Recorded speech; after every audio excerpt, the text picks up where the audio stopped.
বিসমিল্লাহিররহমানিররহিম। আসসালামু আলাইকুম আমার বিউটিফুল স্টুডেন্ট সবাইকে আজকে ওয়েলকাম জানাচ্ছি। ট্রমারই এক্সটেন্ডেড একটা ক্লাস। সেখানে হচ্ছে স্পেসিফিকলি আমরা কিছু ট্রমা সম্পর্কে পড়বো যেগুলোকে ট্যাগ করা হয়েছে torso trauma, emergency neurosurgery, extremity trauma নামে। টর্সো কথাটা অনেকেই হয়তো বা তোমরা বুঝতে পারো না যেহেতু তোমরা একটু ছোট। তো টর্সো মানে হচ্ছে যে এইখানে যে চেস্ট এবং অ্যাবডোমেনের যে ট্রমা হবে সেটা হচ্ছে টর্সো ট্রমা। আর এমার্জেন্সি নিউরোসার্জারি মানে হেড রিলেটেড যে তার হচ্ছে এমার্জেন্সি হবে বা ট্রমা হবে সেটা হচ্ছে এমার্জেন্সি নিউরোসার্জারি। আর এক্সট্রিমিটি ট্রমা তো তোমরা বুঝতে পারছো যেটা লিম্বের অর্থোপেডিক্স রিলেটেড। অর্থোপেডিক্সকে আমরা দুই ভাগে ভাগ করে ফেলেছি। একটা হচ্ছে ইলেকটিভ অর্থোপেডিক্স যেখানে হচ্ছে আমরা ইনফেকশন ম্যালিগন্যান্সি এইসব করবো, আর এখানে আমরা যেটা নিয়ে আলোচনা করব সেটা অল অ্যাবাউট ট্রমা। এবং এক্সট্রিমিটি ট্রমা মানেই হচ্ছে যে তার হচ্ছে এখানে ফ্র্যাকচার এই ধরনের জিনিসগুলো বেশি থাকবে। আর আমরা আগের ক্লাসে আমাদের trauma related damage control surgery, compartment syndrome, crush syndrome ইত্যাদি যেগুলো হচ্ছে খুবই ডিজাস্টার সার্জারির জন্য লাগে সেটা আমরা আলাদা করে পড়ে ফেলেছি। যারা ক্লাসটা করতে পারেননি তারা ওই ক্লাসের লিঙ্কটা একটু দেখে নেবেন। সবাই শুরু করি।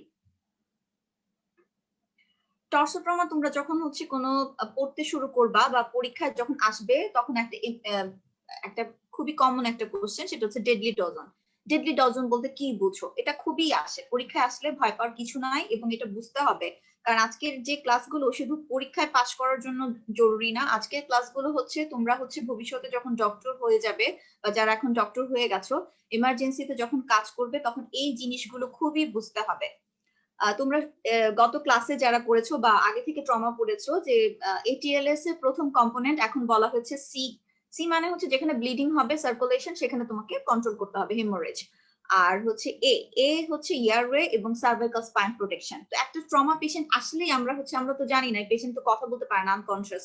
আমরা তাকে সার্ভাইকাল স্পাইন প্রোটেকশনের জন্য ওখানে একটা তাকে হচ্ছে সার্ভাইকাল কলার দিয়ে দিলাম। এখন আমাদের মেন কনসার্ন হচ্ছে এই হচ্ছে ডেডলি ডাজনের হচ্ছে পার্ট। এটাকে আমাদের ঠিক করার জন্য এই ডেডলি ডাজন সম্পর্কে জানতে হবে। এই ডেডলি ডাজনকে আবার ভাগ করা হয়েছে দুইটা সাব গ্রুপে। একটা হচ্ছে ইমিডিয়েটলি লাইফ থ্রেটেনিং, মানে এই ক্ষেত্রে তুমি আর কোনো মানে টাইম পাচ্ছ না। যেটা হচ্ছে আমরা ট্রায়াজ করার সময় আমরা বলেছিলাম যে একদম রেড কালার মানে হচ্ছে একদম ইমিডিয়েট অ্যাকশন নিতে হবে, যে এখন ইয়ারওয়ে অবস্ট্রাকশন হয়ে গেছে। এটা আসলে ইয়ারওয়ে অবস্ট্রাকশনটা আলাদা করে পড়ানোর কিছু না, এটা বুঝতেই পারছো যে তার হচ্ছে এই ইয়ারওয়ে নেজাল ক্যাভিটিতে কোনো প্রকার ফরেন বডি, কোনো প্রকার ব্লাড ক্লট হয়ে আছে বা কোনো সিক্রেশন জমে আছে। তারপর হচ্ছে তার ওরোফ্যারিংসে কিছু হচ্ছে যে তার ইডিমা হয়েছে বা কালেকশন জমেছে, ল্যারিঞ্জিয়াল ইডিমা হয়েছে, এইসব যাই কিছু হোক না কেন সবকিছুই হচ্ছে ইয়ারওয়ে অবস্ট্রাকশন। মানে টোটাল তার হচ্ছে যে নেজাল ক্যাভিটি থেকে শুরু করে লাংস পর্যন্ত যে কোনো জায়গায় তার হচ্ছে কালেকশন, তারপর ফরেন বডি, ইডিমা ইত্যাদি কারণে যদি কোনো অবস্ট্রাকশন হয়ে যায় এটা ইয়ারওয়ে অবস্ট্রাকশন। সো এই ক্ষেত্রে আমরা আমাদের তোমাদেরকে আমি সেই আগের ক্লাসে কিছুটা বলেছিলাম যে হচ্ছে আমরা এক্ষেত্রে কি করি। এক্ষেত্রে হচ্ছে আমরা লুক, ফিল, মুভ করে আগে আইডেন্টিফাই করি যে পেশেন্টের আসলে কি প্রবলেম হচ্ছে এবং ইমিডিয়েটলি অ্যাকশন নেই। সেটার জন্য হচ্ছে আমরা বেসিক ইয়ারওয়ে ম্যানুভার করি, তার হেড টিল্ট, জ থ্রাস্ট, চিন লিফট এগুলো করি। সেটা না হলে আমরা হচ্ছে বেসিক অ্যাডজান্ট যে ম্যানুভার গুলো আছে, ওরোফেরিংস, নেসোফেরিংস টিউব গুলো দেই। সেটাও যদি না হয় তাহলে হচ্ছে আমরা কিছু কমপ্লেক্স ম্যানুভার আছে যেটা হচ্ছে ইন্ট্রাকিয়াল ইন্টুবেশন, সার্জিক্যাল ইয়ারওয়ে। এভাবে আমরা হচ্ছে পেশেন্টের ইয়ারওয়েটাকে হচ্ছে এনশিওর করি এবং সিকিউর করি। গেল। এখন আমি যেটা পড়াবো, যেটা তোমরা মানে সবসময় পরীক্ষা এবং ভাইভাতে ফেস করবা, সেটা হচ্ছে টেনশন নিউমোথোরাক্স। এটা কনসেপ্টটা অনেকেরই ক্লিয়ার না, বোঝেই না যে টেনশন নিউমোথোরাক্স কি, ওপেন নিউমোথোরাক্স কি, ক্লোজ নিউমোথোরাক্স কি। তো সেই জিনিসটা যাতে তোমরা কনফিউশন না করো এবং পরীক্ষার সময় এবং তোমাদের কাছে যখন প্রাইভেট বা হচ্ছে ক্লিনিক্যাল প্র্যাকটিসে কোনো সময় পেশেন্ট আসবে তোমরা যেন কোনোভাবে মিস না করো এবং এই পেশেন্টের অ্যাডিকুয়েটলি ম্যানেজমেন্ট করতে পারো, সেজন্যই আমরা এই ক্লাসটা করবো। টেনশন নিউমোথোরাক্সটা হচ্ছে তার হচ্ছে নিউমোথোরাক্স তো বুঝতেই পেরেছো যে এখানে তার প্লুরাতে হচ্ছে বাতাস, নিউমো মানে বাতাস, ইয়ার আছে, air in the pleural cavity. এখন যখন বলা হচ্ছে টেনশন তখন কি হচ্ছে, তখন হচ্ছে যে তার এখন তোমরা অনেক সময় ক্লোজ মানে কনফিউজ হয়ে যাচ্ছ ক্লোজ নিউমোথোরাক্স আর টেনশন নিউমোথোরাক্সের মধ্যে পার্থক্য কি, সেটা আমি একটা ছবি দেখাবো, সেটা আরো ক্লিয়ার হয়ে যাবে। তো এটা বুঝে রাখো যে টেনশন নিউমোথোরাক্সের মধ্যে হচ্ছে তার হচ্ছে প্লুরাতে বাতাস আছে এবং সেটা হচ্ছে একটা প্রেসার ক্রিয়েট করছে। এই প্রেসারটা কি দেখা যাবে তার মিডিয়াস্টেনামটা শিফট হয়ে যাচ্ছে, তখনই তোমরা সেটাকে বলবা টেনশন নিউমোথোরাক্স। কিন্তু সেটা যদি মিডিয়াস্টেনাম শিফট না করে তাহলে সেটা কিন্তু ক্লোজ নিউমোথোরাক্স থাকবে।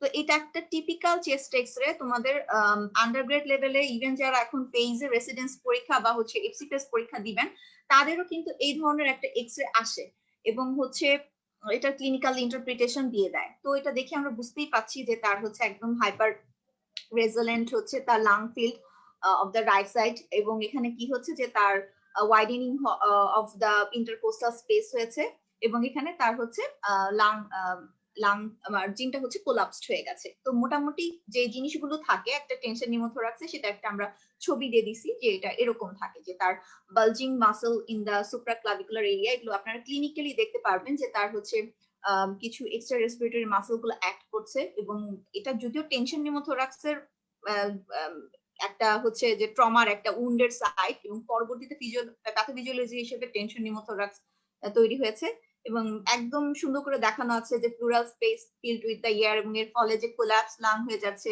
এবং এই যে তার হচ্ছে এখানে বালজিং ইন্টারকোস্টাল স্পেস হচ্ছে ওয়াইডেনিং হবে ইন্টারকোস্টাল স্পেস এরিয়া, এবং যেহেতু তার মিডিয়াস্টেনামটাকে কম্প্রেসড করে ফেলেছে, সো মিডিয়াস্টেনামে যা যা স্ট্রাকচার আছে তার উপরে কম্প্রেশন করবে, ফলে তার হচ্ছে সুপিরিয়র ভেনা কেভা কম্প্রেসড হবে, তার অ্যাওর্টা কম্প্রেসড হবে, তার হার্ট কম্প্রেসড হবে, তার অপোজিট লাংস কম্প্রেসড হয়ে যাবে। আপনারা সবই হচ্ছে এগুলো এক্সরেতে দেখে বুঝতে পারবেন।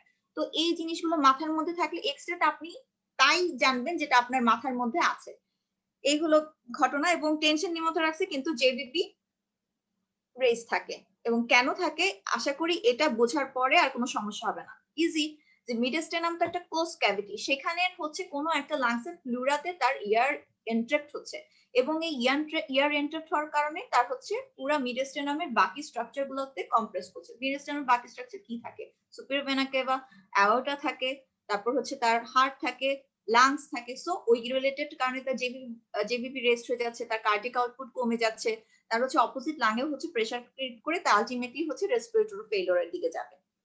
এই গেল, এই হচ্ছে প্যাথোফিজিওলজিটা, যে কি হয় কেন হয়। এটা নানাভাবে হতে পারে, ওপেন ট্রমা বা ক্লোজ ট্রমা, যেমন হচ্ছে ইনফাইসিমেটাস বুলার রাপচার হলে নিউমোথোরাক্স হতে পারে, বা ওপেন ট্রমা যদি ওখানে তার হচ্ছে কোনো পেনিট্রেটিং ইনজুরি হয় সেখান থেকেও তার হচ্ছে ওটা হতে পারে। যদি বা ব্লান্ট ট্রমাতে হচ্ছে যে তার অনেকগুলো রিফ্র্যাকচার হয়ে সেটা যদি প্লুরা ব্রিচ করে ফেলে তাহলে কি হবে? সারাউন্ডিং থেকে ইয়ার হচ্ছে তার প্লুরাতে চলে যাবে। তো ইয়ার আসলো, ইয়ার আসার পরে তার কম্প্রেশন হচ্ছে, লাংস কোলাপস হয়ে যাচ্ছে, তার ভাইটাল ক্যাপাসিটি ডিক্রিজ করে যাচ্ছে, এবং পরে প্রথমে ক্লোজ নিউমোথোরাক্স ছিল, যখনই মিডিয়াস্টেনাম শিফট হয়ে যাবে তখনই সেটা হয়ে যাবে টেনশন নিউমোথোরাক্স। এই ছবিটাই আমি তোমাদেরকে বলতে চাচ্ছি, একটু হেজি আছে পাশেরটা। তো এটা দেখো যে নিউমোথোরাক্স আসলে অনেক ধরনের হতে পারে। এটা হচ্ছে ইটিওলজিক্যাল ক্লাসিফিকেশন একটা বলা যায়, যেটা হচ্ছে প্রাইমারি, কোনো কিছু হচ্ছে কজ খুঁজে পাওয়া যাচ্ছে না। আরেকটা হচ্ছে সেকেন্ডারি, যে ট্রমা, ইনফেকশন, ম্যালিগনেন্সি এটার জন্য হতে পারে। তো আরেকটা ভাবে ক্লাসিফিকেশন করা যায় যেটা দেখানো হয়েছে সেটা হচ্ছে মানে clinical, close pneumothorax, open pneumothorax এবং টেনশন নিউমোথোরাক্স। তো ক্লোজ নিউমোথোরাক্স দেখতে পাচ্ছ এখানে কোনো উন্ড নেই, এখানে কোনো কারণে তার বুলার রাপচার হয়ে তার হচ্ছে ক্লোজ নিউমোথোরাক্স হয়েছে, বা কোনো কারণে তার ইন্টুবেট করার সময় তার বুলার রাপচার হতে পারে, যেটাকে আমরা ব্যারো ট্রমা বলি। তো এইসব কারণে ক্লোজ নিউমোথোরাক্স হতে পারে। আর ওপেন নিউমোথোরাক্স এখানে অবশ্যই একটা ওপেন উন্ড আছে, মানে তার হচ্ছে এখানে কোনো পেনিট্রেশন হয়েছে, কোনো বুলেট বা হচ্ছে নাইফ দিয়ে কোনো পেনিট্রেশন হয়েছে, অথবা তার ব্লান্ট ট্রমার কারণে তার হচ্ছে রিফ্র্যাকচার হয়ে সেটা এক্সটেরিয়রলি চলে গিয়ে কমিউনিকেশন করে তার প্লুরাতে হচ্ছে ইয়ার ইন্টারপ্ট হচ্ছে। আর সেই ওপেন নিউমোথোরাক্সটাই যদি আমরা এখানে তার যে উনটা ক্রিয়েট হয়েছে সেই উনটা যদি কোনো কারণে আমরা বন্ধ করে দেই, কেউ হয়তো না বুঝেই ভাবলো যে এখন এই উন হয়েছে এটা ক্লোজ করে দিই, সুচার ম্যাটেরিয়ালতে ক্লোজ করে দিই, তো করলে তখন সেটা আবার টেনশন নিউমোথোরাক্স হয়ে যাবে। টেনশন নিউমোথোরাক্সটা কি এটা যেন আর না ভুল হয়, টেনশন নিউমোথোরাক্সটা হচ্ছে যখন মিডিয়াস্টেনাম শিফট হয়ে যাবে তখনই সেটাকে আমরা টেনশন নিউমোথোরাক্স বলবো। দেখেন এই ছবিটাতে আমরা দেখতেই পাচ্ছি যে তার হচ্ছে সবকিছু ট্রাকিয়া শিফট হয়ে গেছে, তার ওদিকে তার হচ্ছে হার্ট শিফট হয়ে গেছে। স্পেশালি আমরা তো হার্ট আরো তো বোঝা যায় না, আমাদেরকে মেইনলি এক্সরেতে দেখে বুঝতে হবে যে তার ট্রাকিয়াটা শিফট হয়ে গেছে, এবং ক্লিনিক্যালি আমরা তো রেসপিরেটরি এক্সামিনেশনের সময় পালপেশনে বুঝতে পারি যে তার ট্রাকিয়াটা শিফট হয়েছে কিনা। তো এইসব দেখে আমরা বুঝতে পারবো যে পেশেন্টের টেনশন নিউমোথোরাক্স হয়ে গেছে। এবং কিছু সাইন সিমটম থাকবে যেমন ইয়ার হাঙ্গার, চেস্ট পেইন, পেশেন্টের এত বেশি চেস্ট পেইন এবং হচ্ছে রেসপিরেটরি ডিস্ট্রেস থাকবে, পেশেন্ট কথাই বলতে পারবে না। আপনাদেরকে একটা সহজ উপায় বলে দিয়েছিলাম যে এয়ারওয়ে বা হচ্ছে যে রেসপিরেটরি সিস্টেম ঠিক আছে কিনা সেটা বোঝার জন্য সবার আগে জিজ্ঞেস করবেন তার হচ্ছে ভোকাল রেসপন্স কেমন। যে সময় আপনার নাম কি, সে যদি কথা না বলতে পারে দ্যাটস মিন পেশেন্টের হচ্ছে severe respiratory distress, unable to talk. তো এই ধরনের পেশেন্ট কথা বলবে না এবং বোঝাই যাচ্ছে যে অনেক কষ্টে আছে। তার হচ্ছে আপনি ক্লিনিক্যালি র্যাপিডলি দেখে নেন, ট্যাকিকার্ডিয়া পাবেন, তার হাইপোটেনশন পাবেন, কাইন্ড অফ শক, অবস্ট্রাকটিভ শক। এবং সেই সাথে আপনি রেসপিরেটরি সিস্টেম দেখে বুঝতে পারেন তার ট্রাকিয়াল ডেভিয়েশন আছে, তার হচ্ছে আপনি পারকাশন করবেন, সেখানে হচ্ছে যে তার রেজোনেন্ট হবে এবং বলেছি জেবিপি রেস থাকবে যেহেতু এটা অবস্ট্রাকটিভ শক হচ্ছে, এবং তার হচ্ছে ব্রেথ সাউন্ড, যে পাশে তার হচ্ছে প্যাথোলজি আছে সেখানে হচ্ছে আপনি ডিমিনিস্ট। এই ধরনের একটা পেশেন্ট যখন আপনি এরকম আইডেন্টিফাই করে ফেলবেন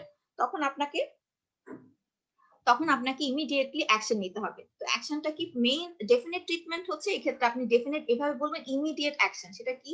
আপনার কাছে একটা নিডল থাকবে, সেই নিডলটা হচ্ছে আপনি সেকেন্ড ইন্টারকোস্টাল স্পেসে অ্যালং দ্য মিড ক্লাভিকুলার লাইনে সেই নিডলটা ঢুকিয়ে দিবেন। সেটা হচ্ছে নিডল তার হচ্ছে থোরাকোস্টমি হয়ে গেল। এখন আপনি কি করবেন? এখন আপনার ওয়ার্ড বা স্টাফ ওটি রেডি করে তাকে টিউব থোরাকোস্টমির জন্য ম্যানেজমেন্ট করতে হবে। তাকে মানে হচ্ছে এখানে ইন্টারকোস্টাল টিউব দিতে হবে, সেফটি ট্রায়াঙ্গেলে আমরা ইন্টারকোস্টাল টিউব দিব। তাহলে এটা হচ্ছে পেশেন্টের জন্য এটা হচ্ছে লাইফ সেভিং ম্যানোভার।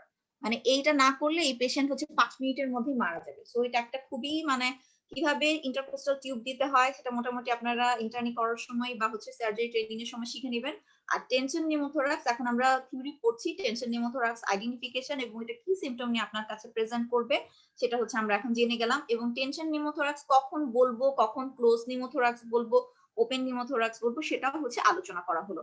এখন ওপেন নিউমোথোরাক্সটাকে আমরা আরেকটু বড় করে পড়ি। ওপেন নিউমোথোরাক্স তো মোটামুটি বলেই দিলাম যে এখানে অবশ্যই আপনাকে একটা চেস্ট ওয়াল একটা ডিফেক্ট থাকবে, সেই ডিফেক্টটা মোর দ্যান 3 সেন্টিমিটার হবে এবং যেটা হচ্ছে যে আপনার ইন্টারকোস্টাল ইন্টারথোরাসিক এবং অ্যাটমসফিয়ারের প্রেসারটা হচ্ছে যে ইকুইলিব্রেট করে ফেলে। তারপরে কি হবে? তারপরে এখানে এয়ার অ্যাকুমুলেট হয়ে নিউমোথোরাক্স তৈরি করবে। এবং এক্ষেত্রে আপনার ইনিশিয়াল ম্যানেজমেন্টটা যেটা করতে হবে, আপনি এখানে মাথার মধ্যে ভালো মতো রাখবেন। আপনি এরকম দেখছেন যে এরকম তার চেস্ট ওয়ালের মধ্যে একটা ওপেন ডিফেক্ট আছে এবং ওদিক থেকে হচ্ছে আপনি বুঝতে পাচ্ছেন যে ওখানে হচ্ছে ইয়ার পাস করছে এবং হচ্ছে ক্লিনিক্যালি আপনি সব সাইন সিমটম পাচ্ছেন যেটা নিউমোথোরাক্স এর মধ্যে থাকে। তার জিবিপি রেস, তার হচ্ছে পেশেন্টের হচ্ছে ইন্টার এক্সট্রা রেসপিরেটরি মাসল গুলো হচ্ছে বেশি ওয়ার্ক করছে, পেশেন্টের সিভিয়ার রেসপিরেটরি ডিস্ট্রেস আছে, হয়তোবা ওই মোমেন্টে টেনশন নিউমোথোরাক্স ডেভেলপ করলে আপনি ট্রাকের ডেভিয়েশনও পাচ্ছেন এবং তার হাইপার রেজোনেন্ট লাং ফিল্ড আছে এবং ব্রেথ সাউন্ড হচ্ছে ডিমিনিশড আছে। তো এইসব ক্ষেত্রে আপনি বুঝে গেলেন। এই ক্ষেত্রে আপনি ভুলেও যে কাজটা করবেন না, সেই উন্ডটাকে আপনি কখনোই কোনো গজ দিয়ে ঢেকে দিবেন না এবং কখনোই সেলাই করে দিবেন না।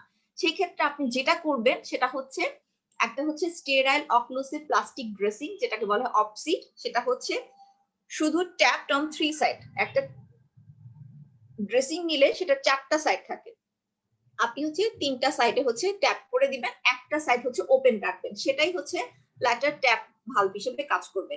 ওই 3টা সাইড ক্লোজ করে দেওয়ার ফলে কি বাইরে থেকে এক্সট্রা এয়ার আর হচ্ছে প্লুরাতে যাবে না, তার মিডিয়াস্টিনামের উপর এক্সট্রা চাপ হবে না, আর ভেতরে যে এন্ট্রেপ্ট এয়ারটা আছে সেটা যে এক পাশটা আমি খোলা রাখলাম সেদিক থেকে বের আসবে।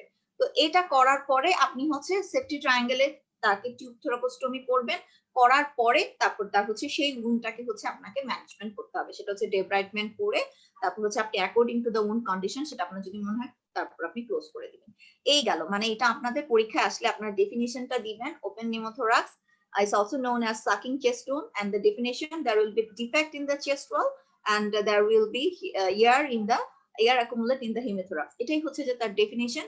এবং পেশেন্টের প্রেজেন্টেশন আপনারা ওভাবে দিয়ে দিবেন, রেসপিরেটরি ডিস্ট্রেস, তার হচ্ছে একটা চেস্ট উন্ড থাকবে, তারপর হচ্ছে তার নিউমোথোরাক্সের যা যা সাইন সিমটম থাকে, তার ট্রাকিয়া শিফটিং থাকতে পারে টেনশন নিউমোথোরাক্সের জন্য, জেবিভি রেস থাকতে পারে টেনশন নিউমোথোরাক্সের জন্য, এবং কমন যেটা শুধু নিউমোথোরাক্সের জন্য যে তার পারকাশন হচ্ছে হাইপার রেজোনেন্ট থাকবে এবং ব্রেথ সাউন্ড ডিমিনিশ থাকবে। তো এইভাবে লিখে তারপর ওই মোমেন্টে আপনার হচ্ছে এক্সরেটা এত কিছু না, এই ক্ষেত্রে আপনার ইমার্জেন্সি ম্যানেজমেন্ট করা লাগে। আনস্টেবল অবস্থায় পেশেন্টকে কখনো ইনভেস্টিগেশনে পাঠাতে হয় না। তো এই মোমেন্টে আপনি তখন এই পেশেন্টকে হচ্ছে তাকে হচ্ছে একটা অক্লুসিভ প্লাস্টিক ড্রেসিং দিয়ে হচ্ছে তাকে 3 সাইড কভার করে ওই চেস্ট উন্ডটাকে ক্লোজ করে আপনি টিউব থোরাকোস্টমি করে দিবেন। টিউব থোরাকোস্টমি করে তারপর হচ্ছে চেস্ট উন্ডটা ক্লোজ করে দিবেন। তাহলে দেখেন আমরা হচ্ছে ডেডলি ডজনের মোটামুটি 3টা জিনিস করে ফেললাম। একটা হচ্ছে এয়ারওয়ে অবস্ট্রাকশন, যেটা আসলে তেমন বেশি কিছু পরীক্ষার জন্য আসে না, এটা আপনারা সবাই জানেন। এখানে কোনো কালেকশন থাকলে সেটা সাকার দিয়ে বের করে নিয়ে আসবেন বা হচ্ছে আপনার ফিঙ্গার দিয়ে নিয়ে আসবেন, এবং আমি বেসিক ম্যানুভার এবং কমপ্লেক্স ম্যানুভার গুলো বলেছি। টেনশন নিউমোথোরাক্স করে ফেললাম এবং ওপেন নিউমোথোরাক্স বা সাকিং চেস্ট করে ফেললাম। এখন আরেকটা যেটা পড়বো সেটা হচ্ছে ফ্লায়াল চেস্ট। অনেকেই খুব বুঝে না যে ফ্লায়াল চেস্ট কি, তারপর হচ্ছে এটা কনফিউজড হয়ে যায়, সংজ্ঞাটা ভালো করে বলতে পারে না। আমি একদম বাংলা ভাবে হচ্ছে এই বিষয়টা আমি আপনাদেরকে বুঝিয়ে দিতে চাচ্ছি। এই ক্ষেত্রে আপনারা সংজ্ঞাটা সুন্দর করে বলতে হবে যে আপনার হচ্ছে 3 or more রিফ্র্যাকচার। হ্যাঁ, এখানে মাল্টিপল রিফ্র্যাকচার হবে। 3 or more রিফ্র্যাকচার কোথায় হবে? 2 or more প্লেসে। একটা রিবের হচ্ছে দুইটা জায়গায় ভাঙবে অথবা তারও বেশি জায়গায় ভাঙতে পারে, এরকম একটা সিনারিও। এবং সাথে তার হচ্ছে কি হবে, একটা ফ্লাইল সেগমেন্ট থাকবে। সেটা কি ফ্লাইল সেগমেন্টটা কখন বলবেন? যে আপনারা সবাই জানেন ইন্সপিরেশনের ক্ষেত্রে চেস্ট ওয়াল ক্যাভিটিটা কি হয়, আউটওয়ার্ডস যাচ্ছে। কিন্তু এই ক্ষেত্রে এই ফ্লাইল যে হচ্ছে সেগমেন্টটা থাকবে সেটা দেখা যাবে প্যারাডক্সিক্যাল মুভ করবে। যখন ইন্সপিরেশন হবে তখন দেখা যাবে ওই স্পেসিফিক সেগমেন্টটা সে হচ্ছে যে ইনওয়ার্ড যাচ্ছে, ঠিক আছে। আর যখন এক্সপিরেশনের সময় আমরা জানি যে এটা হচ্ছে যে ঠিক যেটা নরমালি হয় তার উল্টা হয়ে যাবে। সেই এই তিনটা মানে কম্পোনেন্ট যদি থাকে তাহলে সেটাকে আপনারা ফ্লাইল চেস্ট বলবেন। তার মাল্টিপল রিফ্র্যাকচার এবং অবশ্যই 3 or more রিফ্র্যাকচার, এটা যেন ভুল না হয়, in 2 or more places। হ্যাঁ, এন্ড তারপর হচ্ছে নাম্বার 2 হচ্ছে যে তার হচ্ছে ফ্লাইল সেগমেন্ট থাকবে এবং সেটার প্যারাডক্সিক্যাল মুভমেন্ট করবে। এটাই হচ্ছে যে আপনার ফ্লাইল চেস্টের ডেফিনিশন। এখন ফ্লাইল চেস্টের হচ্ছে ম্যানেজমেন্টটা কি? আগে যেমন ট্রেডিশনালি যেটা করা হতো, ফ্লাইল চেস্ট আসলে একটা স্প্রিং দিয়ে দেওয়া হতো, যে টাল ক্লিপ দিয়ে যে তার ভাঙা অংশটাকে স্প্রিং দিয়ে দেওয়া হতো। কিন্তু কারেন্টলি এখন বলে যে এটা হচ্ছে এই ধরনের পেশেন্টকে আপনাদের হচ্ছে এইচডিও বা হাই ডিপেন্ডেন্সি ইউনিটে ম্যানেজ করতে হবে, যাতে তার হচ্ছে সবসময় স্যাচুরেশন এবং ভাইটালস গুলো মনিটর করা যায় এবং পেশেন্টকে হচ্ছে বেসিক যে ম্যানেজমেন্ট সেটাই দিতে হবে, যে তার প্রপড আপ করে রাখতে হবে, অক্সিজেন ইনহেলেশন রাখতে হবে, ব্যবস্থা রাখতে হবে। যদি তার অক্সিজেন না লাগে তাহলে দিব না, কিন্তু যদি তার লাগে সেরকম ব্যবস্থা রেখে পেশেন্টকে ম্যানেজ করতে হবে। গুড অ্যানালজেসি, এটা খুবই ইম্পর্টেন্ট এবং এটা অপিয়েট দিতে হবে। এবং বলা হয় লোকালিও হচ্ছে যে আমরা হচ্ছে যে তাকে ওখানে লোকাল অ্যানেস্থেসিয়া দিতে পারি। এবং ফিজিওথেরাপি, এটাও পেশেন্টকে ইনশিওর করতে হবে। এবং হচ্ছে পেশেন্টকে সবসময় মনিটরিং এর মধ্যে রাখতে হবে। এর পেশেন্ট যদি এর মধ্যে হচ্ছে হিমোথোরাক্স বা নিউমোথোরাক্স ডেভেলপ করে তাহলে সেটাকে আমাকে চেস্ট ড্রেন দিতে হবে। আর হচ্ছে পেশেন্ট যদি এর মধ্যে রেসপিরেটরি ফেলিওর হয়ে যায় তাহলে সে পেশেন্টকে ভেন্টিলেশন দিতে হবে। তাই হচ্ছে এই ম্যানেজমেন্টটা হচ্ছে আমাকে হেডলাইনটাই দিতে হবে, flail chest will be managed in the high dependency unit. এবং পেশেন্টকে আমি বেসিক জিনিসগুলো দিব, propped up, oxygen administration, adequate analgesia, adequate antibiotic, tetanus, ATG accordingly যদি তার ওপেন কোনো ওউন্ড থাকে। এবং হচ্ছে পেশেন্টকে I will consider chest and tube if patient develop pneumothorax, hemothorax, and I'll consider ventilation if patient develop the respiratory failure। তা এই গেল হচ্ছে আমাদের খুবই চারটা জিনিস যেটা হচ্ছে আমাদের পরীক্ষা ডেডলি ডজন থেকে আসতে পারে। আর দেখেন ফ্লাইল চেস্টের হচ্ছে কিভাবে রেসপিরেটরি ফেলিওরটা হয়। এখানে হচ্ছে দেখা যাচ্ছে যে পেশেন্টের ব্যথা এবং হচ্ছে রিফ্র্যাকচারের কারণে পেশেন্ট দেখা যাচ্ছে ইনঅ্যাক্টিভ কাফ হয়। ইনঅ্যাক্টিভ কাফ হওয়ার কারণে তার সিক্রেশন জমা হয়। সিক্রেশন জমা হলে তার অ্যাটেলেকটেসিস হয়ে যায়, তার হচ্ছে অ্যালভিলি গুলা হচ্ছে কোলাপসড হয়ে যায়। এর ফলে কি হয়, তার ভিকিউ মিসম্যাচ শান্ট হয় এবং পেশেন্ট হাইপোক্সিয়া ডেভেলপ করে। এই হাইপোক্সিয়া থেকে পেশেন্টের হচ্ছে রেসপিরেটরি মাসল ফ্যাটিক হয়ে তার হচ্ছে রেসপিরেটরি ফেলিওর হতে পারে। আবার হচ্ছে পেশেন্টের যেহেতু এখানে একটা ওপেন ওন্ড থাকে সেই কারণেও পেশেন্টের হচ্ছে রেসপিরেটরি মাসল ডিসফাংশন হয়ে রেসপিরেটরি মাসল ফ্যাটিক হয়ে রেসপিরেটরি ফেলিওর হতে পারে। আর হচ্ছে ফ্লাইল চেস্টের জন্য তার ওয়ার্ক ইনক্রিজ অফ ওয়ার্ক বেড়ে যেতে পারে। এই গেল হচ্ছে ফ্লাইল চেস্ট আসলে কিভাবে হচ্ছে রেসপিরেটরি ফেলিওর হয়। তো আপনার নাম্বার বেশি ক্যারি করার জন্য যে এই ফ্লাইল চেস্ট থেকে তার কি কি কনসিকুয়েন্স হতে পারে এই চার্টটা দিয়ে দিলেই হয়ে যাবে। আর টর্সোট্রমার এটা হচ্ছে লাস্ট স্লাইড না, আরো স্লাইড আছে। টর্সোট্রমার হচ্ছে আমাদের ডেডলি ডজনের এটা হচ্ছে লাস্ট স্লাইড, যেটা আমি বলেছিলাম যে ওপেন নিউমোথোরাক্স যেটাতে হচ্ছে আমরা 3 সাইডেড ক্লোজড ফ্ল্যাটার ড্রেসিং দেওয়ার পরে আলটিমেটলি যেটা করি সেটা হচ্ছে টিউব থোরাকোস্টমি। তারপর যখন হচ্ছে আমরা পেশেন্টের যখন হচ্ছে টেনশন নিউমোথোরাক্স হবে তার ডেফিনেট ট্রিটমেন্ট হচ্ছে টিউব থোরাকোস্টমি। তো এই ক্ষেত্রে এই আপনাদের একটা মনে রাখতে হবে, সেটা হচ্ছে যে সেফটি ট্রায়াঙ্গেল। এটা বাউন্ডারিটা দেখেন, এটাই হচ্ছে সেফটি ট্রায়াঙ্গেল। এটা হচ্ছে অ্যান্টেরিয়রলি থাকে lateral edge of the pectoralis major muscle, আর হচ্ছে পোস্টেরিয়রলি থাকে lateral edge of the latissimus dorsi. এবং এর অ্যাপেক্সটা ফর্ম করে in between this two muscle meet at the point of the base of the axilla, এবং বিলোতে যেটা থাকে সেটা হচ্ছে upper border of the fifth rib. তো এখানেই হচ্ছে আমরা পেশেন্টকে পজিশনে রাখবো এভাবে রেখে তারপর হচ্ছে আমাদের ওই এরিয়াটা আইডেন্টিফাই করে আমরা হচ্ছে একটা 11 সাইজ ব্লেড দিয়ে একটা নিকি করে হচ্ছে আমরা এদিকে সাবকিউটেনিয়াস টিস্যু এবং মাসল গুলোকে হচ্ছে রিট্রাক্ট করে দিব এবং আমরা হচ্ছে যে এদিকে চলে আসবো, এদিকে হচ্ছে পাশাটাকে হচ্ছে আমরা ওপেন করে হচ্ছে আমরা এখানে আমাদের ফিঙ্গার ঢুকিয়ে দেখা যাচ্ছে যে আমরা এদিকে ফিঙ্গার ঢুকিয়ে আমরা প্লুরাটাকে ব্রিজ করে আমরা একটা অ্যাডিকুয়েট সাইজের হচ্ছে টিউব নিব, চেস্ট ড্রেন টিউব, সেটা হচ্ছে আমরা প্লুরাতে দিব এবং হচ্ছে ফাইনালি আমাদের হচ্ছে টিউবটাকে ফিক্স করতে হবে। এটা একবার আপনারা দেখলেই সবাই ইনশাল্লাহ নিজেরাই দিতে পারবেন। আর ডেডলি ডজনের বাকি যে কম্পোনেন্ট গুলো রয়ে গেছে সেগুলোর মধ্যে থেকে একটা আছে ম্যাসিভ হিমোথোরাক্স মানে হচ্ছে যে বুঝতেই পারছেন এখানে ব্লাড জমা হয়, তো সেটাই যদি হচ্ছে ম্যাসিভ মানে অনেক বেশি জমে এবং তার হচ্ছে মিডস্টেনাম শিফট করে যায় তখন সেটাকে ম্যাসিভ হিমোথোরাক্স বলা হবে এবং তখনও হচ্ছে পেশেন্টকে হচ্ছে চেস্ট ড্রেন দিতে হবে। কিভাবে বুঝবেন এটা হিমোথোরাক্স আর কিভাবে নিউমোথোরাক্স হলে সেটা হচ্ছে হাইপাররেজোলেন্ট হবে, মানে কালো থাকবে এবং একটা এয়ার ফ্লুইড লেভেল পাবেন, কিন্তু যদি শুধু হিমোথোরাক্স থাকে তাহলে ওই তার হচ্ছে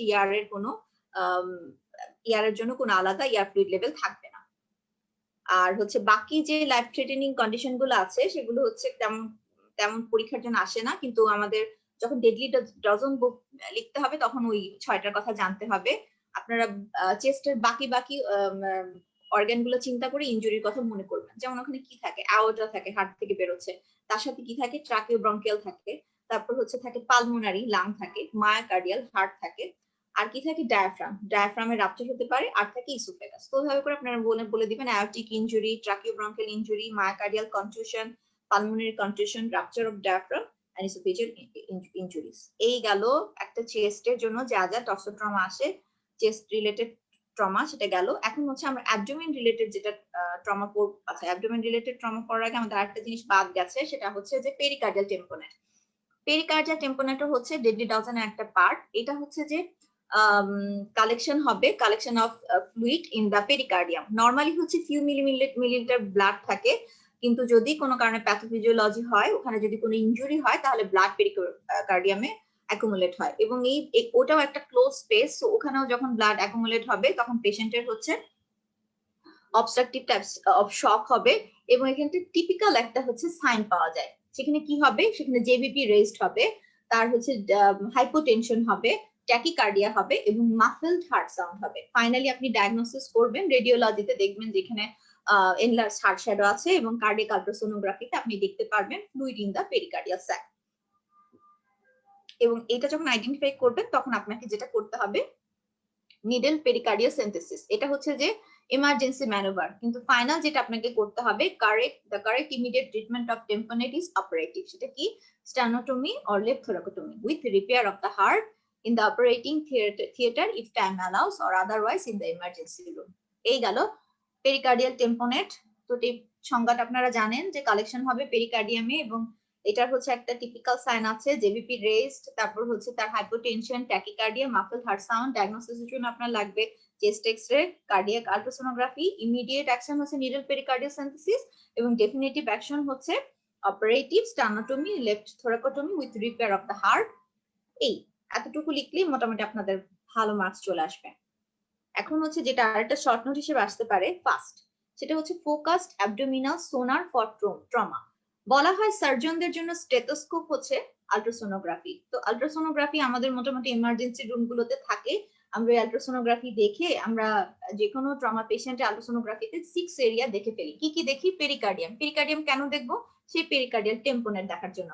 আর কি দেখি, এরিয়া অ্যারাউন্ড দ্য লিভার, ওখানে কোনো কালেকশন আছে কিনা। তারপর দেখি কি, এরিয়া অ্যারাউন্ড দ্য স্পিন।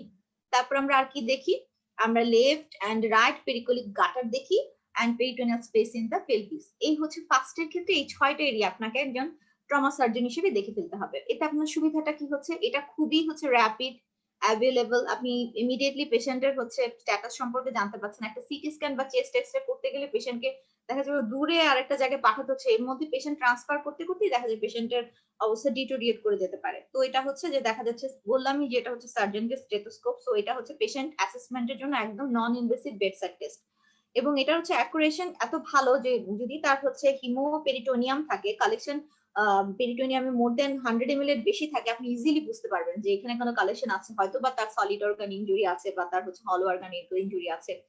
এই আপনাকে এগুলো হচ্ছে ওর ভালো ভালো ব্যাপার, কিন্তু এটার একটা খারাপ দিক আছে, যেটা হচ্ছে অপারেটর ডিপেন্ডেন্ট, এবং যে মানে যে ভালো আল্ট্রাসোনোগ্রাফি বোঝে সেই ফাইন্ডিং গুলো ভালো বুঝতে পারবে, আর যে আল্ট্রাসোনোগ্রাফি ভালো বুঝেন না সে হয়তো বা এইখান থেকে ভালো কিছু পেশেন্ট সম্পর্কে ভালো অ্যাসেসমেন্টটা তার ঠিক হবে না। এই গেল যদি পরীক্ষায় ফার্স্ট আসে আপনারা এটা লিখে দিবেন। পরের স্লাইডে যাই, যাদের জন্য ফার্স্ট নেই, যাদের এরকমও অনেক সাবসেন্টার আছে আল্ট্রাসোনোগ্রাফি নেই বাংলাদেশের পেরিফেরিতে, তো তাদের ক্ষেত্রে হচ্ছে ডায়াগনস্টিক পেরিটোনিয়াল ল্যাব আছে। সেটাও একটা মানে আমাদের যখন আল্ট্রাসোনোগ্রাফি মেশিনটা যখন 90-তে আমাদের স্যাররা যখন ফার্স্ট ইউজ করেছেন, তার আগে ওনারা এভাবে করেই পেশেন্টকে অ্যাসেস করতেন। সেটা হচ্ছে ডিপিএল, ডায়াগনস্টিক পেরিটোনিয়াল ল্যাবে। সেটা কি? এটা হচ্ছে আপনি পেশেন্টকে ওই ট্রমা পেশেন্টকে একটা স্টমাকে তার একটা গ্যাস্ট্রিক টিউব দিবেন এবং তার ব্লাডারে একটা ইউরিনারি ক্যাথেটার দিবেন। দেওয়ার পরে তার হচ্ছে আম্বিলিকাসের ঠিক নিচে একটা হচ্ছে ক্যানুলা করবেন, আপনি হচ্ছে যেটা হচ্ছে আমাদের ইনফিউশন সেট থাকে বা ট্রান্সফিউশন সেট থাকে, ওরকম একটা সেট হচ্ছে ঠিক আম্বিলিকাসের নিচে আপনি কর্ডালি পোস্টেরিয়রলি দিয়ে দিবেন, এবং দিয়ে দেওয়ার পরে দেখবেন যে হচ্ছে ক্যানুলা দিয়ে তার হচ্ছে অ্যাসপিরেটেড করবেন ব্লাড। সেই ব্লাড মানে আসলে দেখা যায় যে ব্লাড আসতেছে। তারপরে আপনি কি করবেন, 1000 ml বা 1 litre worm Ringer lactic solution হচ্ছে অ্যাবডোমেনে দিয়ে দিবেন এবং ফ্রিলি ড্রেন করতে দিবেন, এবং সেই ওয়াটারটাকে মানে সেই ফ্লুইডটাকে আপনি নিয়ে স্টাডি করবেন। সেখানে যদি আপনি 1 লাক্সের বেশি হচ্ছে তার আরবিসি পান অথবা 500 এর বেশি হচ্ছে হোয়াইট সেল পান, ইট মিনস যে এখানে হচ্ছে যে তার 20 ml এর মতো ফ্রি ব্লাড আছে। তো অ্যাবডোমিনাল ক্যাভিটিতে তো নরমালি ফ্রি ব্লাড থাকার কথা না, তো এটাও আপনাকে ওই ফার্স্টের মতো বলবে যে এখানে হিমোপেরিটোনিয়াম আছে, তো পেশেন্টের হচ্ছে অনগোয়িং ব্লিডিং আছে, তার হচ্ছে হলো অর্গান বা হচ্ছে সলিড অর্গান ড্যামেজ আছে। তো এটা হচ্ছে যে আপনার সেই যেখানে আপনার ফার্স্ট ইয়ার অ্যাভেলেবল না সেখানে ক্ষেত্রে ডিপিএলটা হচ্ছে আপনার জন্য একটা একটা ওয়ে টু অ্যাসেস দ্য হিমোপেরিটোনিয়াম, কিন্তু এটা হচ্ছে ফার্স্টের মতো অতটা রিলায়েবল না। যদি শর্ট নোট আসে ইনশাল্লাহ পারবেন। এরপরে এটা হচ্ছে আমি এটা বেশি পড়াবো না, এটা হচ্ছে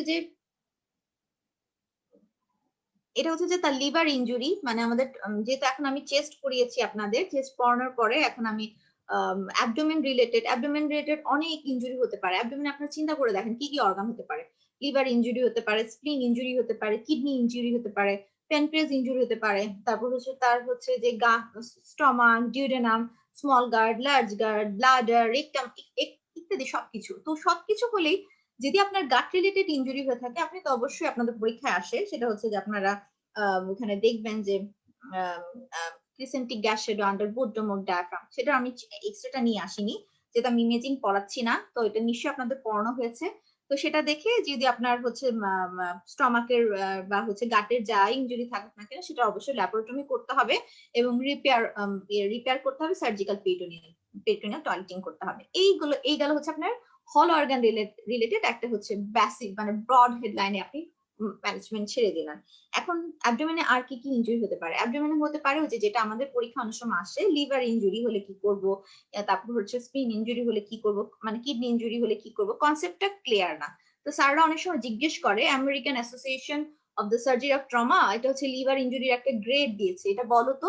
এটা একটু মেমোরাইজ করা কঠিন, তাই একটু দেখে নেন, পারলে পরে মনে রেখেন। এখানে এই গ্রেডটা থাকলে আপনাদের সুবিধা হবে, যেটা আপনারা হচ্ছে পেশেন্ট হচ্ছে কতদূর পর্যন্ত গ্রেড ইনজুরি পেশেন্ট হচ্ছে স্টেবল থাকে, কতদূর পর্যন্ত পেশেন্ট আনস্টেবল থাকে সেটাই গাইড করবে।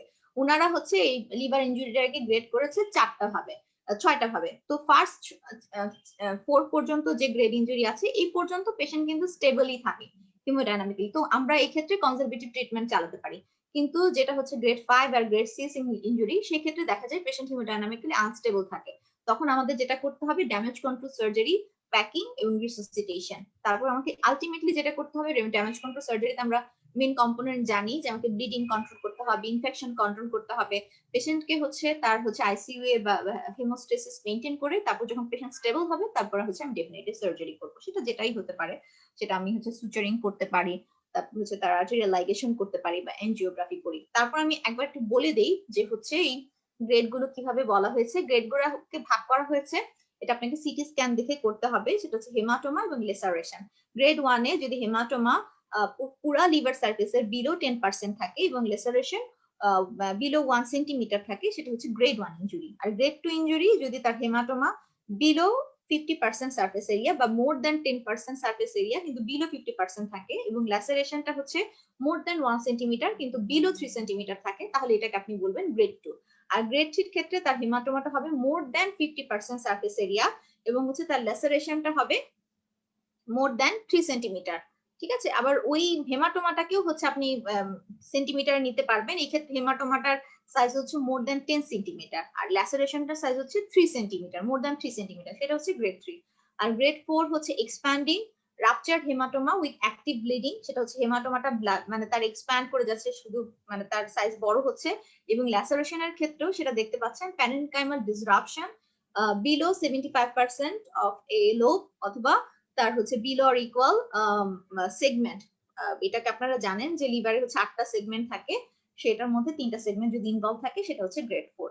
আর গ্রেড 5 এ হচ্ছে তার ভাস্কুলার ইনজুরি থাকবে, juxta hepatic venous injury, retrohepatic inferior vena cava or central major hepatic vein, এই ভাস্কুলার ইনজুরি থাকবে। আর ল্যাসারেশনের মধ্যে তার এখানে 8টা সেগমেন্টের মধ্যে মোর দ্যান 3 সেগমেন্ট যদি হচ্ছে যে তার ডিসরাপশন হয় সেটা হচ্ছে গ্রেড 5। আর গ্রেড 6 হচ্ছে হেপাটিক এভালশন, পুরা হচ্ছে লিভার একদম হচ্ছে বিচ্ছিন্ন, খন্ড খন্ড এভালশন হয়ে গেছে। তো এই হচ্ছে যে গ্রেড গুলো পরীক্ষার জন্য মার্কারি করার জন্য লিভার ইনজুরি আসলে আপনাদের এই গ্রেডটাকে ফোকাস করেই পেশেন্টের ম্যানেজমেন্টটা লিখতে হবে। সেম। আচ্ছা, তারপর হচ্ছে এই এই পরীক্ষার সময় আরেকটা স্যাররা জিজ্ঞেস করে প্রিনজিয়াল ম্যানুভার বলতে কি বুঝো। তো যখন আমরা হচ্ছে ড্যামেজ কন্ট্রোল সার্জারি করি তখন আমাদের মেইন জিনিসটাই থাকে যে করেই হোক আমি ব্লিডিংটা বন্ধ করব। আর এই ব্লিডিং বন্ধ করার জন্য আমাদের এখানে লিভারের জন্য আছে 4P, সেটা হচ্ছে পুশ, প্রিনজিল, প্লাগ এবং প্যাক। তো পুশ আপনি এখানে বুঝতেই পাচ্ছেন যেটা হচ্ছে পুশ করতে হবে। এবং প্রিনজিয়াল ম্যানুভারটা কি, এটা হচ্ছে পোর্টাল ট্রায়াডে যে ইনফ্লো গুলো আছে, এই যে আমার হচ্ছে কমন বাইল ডাক্ট, আমাদের হচ্ছে এখানে পোর্টাল ভেইন, হেপাটিক আর্টারি, এই ইনফ্লোটাকে হচ্ছে আপনি পোর্টাল ট্রায়াডে এটাকে হচ্ছে আপনি এখানে যদি কোনো প্রেসার দিয়ে ক্লোজ করে রাখেন, কম্প্রেশন দেন, সেটাই হচ্ছে প্রিনজেল। আর প্লাগ হচ্ছে কোনো জায়গায় তার হচ্ছে এখানে ইনজুরি হলো সেখানে আপনি একটা সিল দিয়ে রাখলেন প্লাগ। এবং প্যাক এখানে হচ্ছে আপনি চারপাশে হচ্ছে যে তাকে হচ্ছে মপ দিয়ে প্যাক করে ক্লোজ করে দিলেন যাতে আপাতত এই প্রেসারে তার হচ্ছে ব্লিডিংটা বন্ধ হয়ে যায়।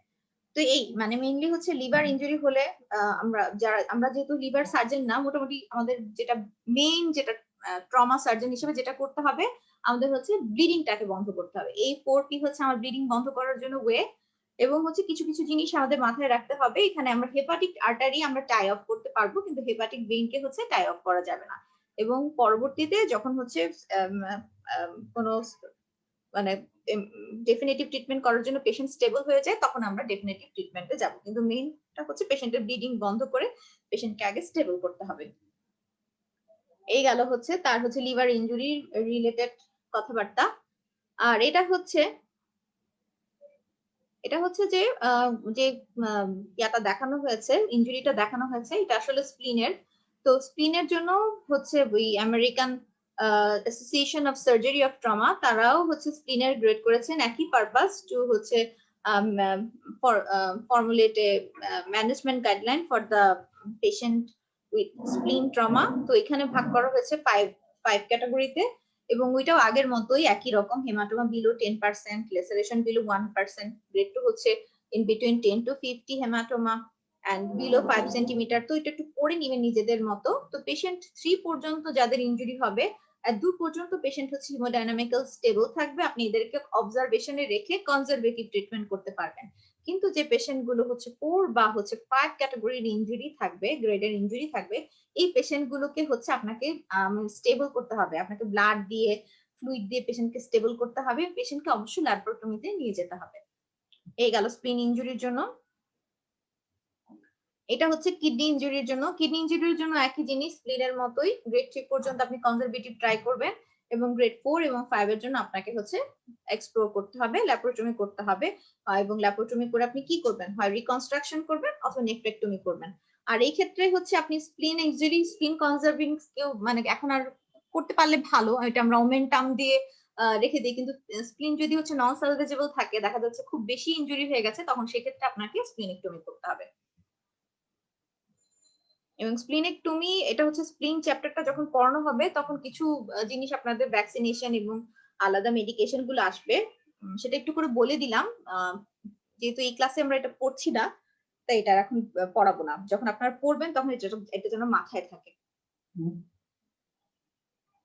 আচ্ছা, টর্সোটোমা মোটামুটি শেষ পর্যায়ে চলে আসছে, কিন্তু এখন বেইলি লাভ 27-এ দুইটা মানে জিনিস আসছে, সেটা হচ্ছে যে পেলভিক ফ্র্যাকচার। তো পেলভিক ফ্র্যাকচারটা আসলে পেলভিস তো হচ্ছে অ্যাবডোমেনেরই একটা পার্ট। তো এখানে শুধু আমি ক্লাসিফিকেশনটা বলতে চাচ্ছি। এখানে একটা টাইলস ক্লাসিফিকেশন বলা হয়েছে, এটা আমি চার্ট মানে কোনো ছবি দেখাচ্ছি না, মুখেই বলে দিচ্ছি। টাইলস ক্লাসিফিকেশনে হচ্ছে পেলভিসকে ভাগ করা হয়েছে ফ্র্যাকচারটাকে, যেটা হচ্ছে এ বি সি। এতে হচ্ছে ল্যাটারাল কম্প্রেশন হচ্ছে, কম্প্রেশন হওয়ার পরে তার হচ্ছে যে পাশে কম্প্রেশন হচ্ছে, রাইট বা লেফট যে পাশে তার কম্প্রেশন হচ্ছে, সেই পাশেরই হচ্ছে অ্যান্টেরিয়রলি তার ইসিওপিপিক রামায় ফ্র্যাকচার হয়েছে, আবার পিছনের দিকে হচ্ছে যে পোস্টেরিয়রলি তার স্যাক্রামে ইনজুরি হয়ে গেছে। এটা হচ্ছে টাইপ এ, এবং এটা হচ্ছে পেশেন্ট স্টেবল থাকবে এবং তার হচ্ছে পেলভিসটাও স্টেবল থাকবে। টাইলসের টাইপ বি, সেখানে কি হচ্ছে, সেখানে হচ্ছে অ্যান্টেরিয়র এবং পোস্টেরিয়র দুই দিকেই তার হচ্ছে কম্প্রেশন হয়েছে।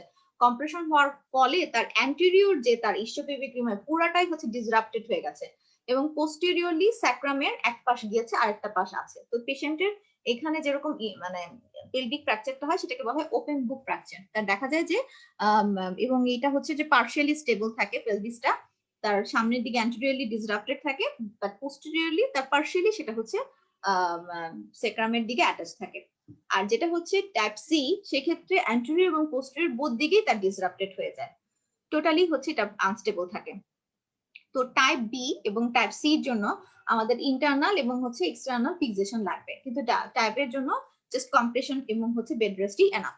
তো এই গেল পেলভিক ফ্র্যাকচার সম্পর্কে। তো পেলভিক ফ্র্যাকচারের এক্সট্রাটাও আমাদের আসতে পারে পরীক্ষা, এবং হচ্ছে যখন আপনারা ইমার্জেন্সিতে কাজ করবেন এই ধরনের পেলভিক ফ্র্যাকচার পেশেন্ট বেশি পাবেন, এবং যাদের হচ্ছে পেলভিক ফ্র্যাকচার থাকবে এই সময় এই পেশেন্ট গুলোকে অবশ্যই মাথায় রাখতে হবে, এটা হচ্ছে পেশেন্টের শক থাকতে পারে, কারণ পেলভিক ফ্র্যাকচার পেশেন্ট গুলোতে প্রচুর ব্লিডিং হয়, ভেনাস ব্লিডিং বেশি হয়, প্রায় 3 লিটার মতো ব্লাড লস হতে পারে।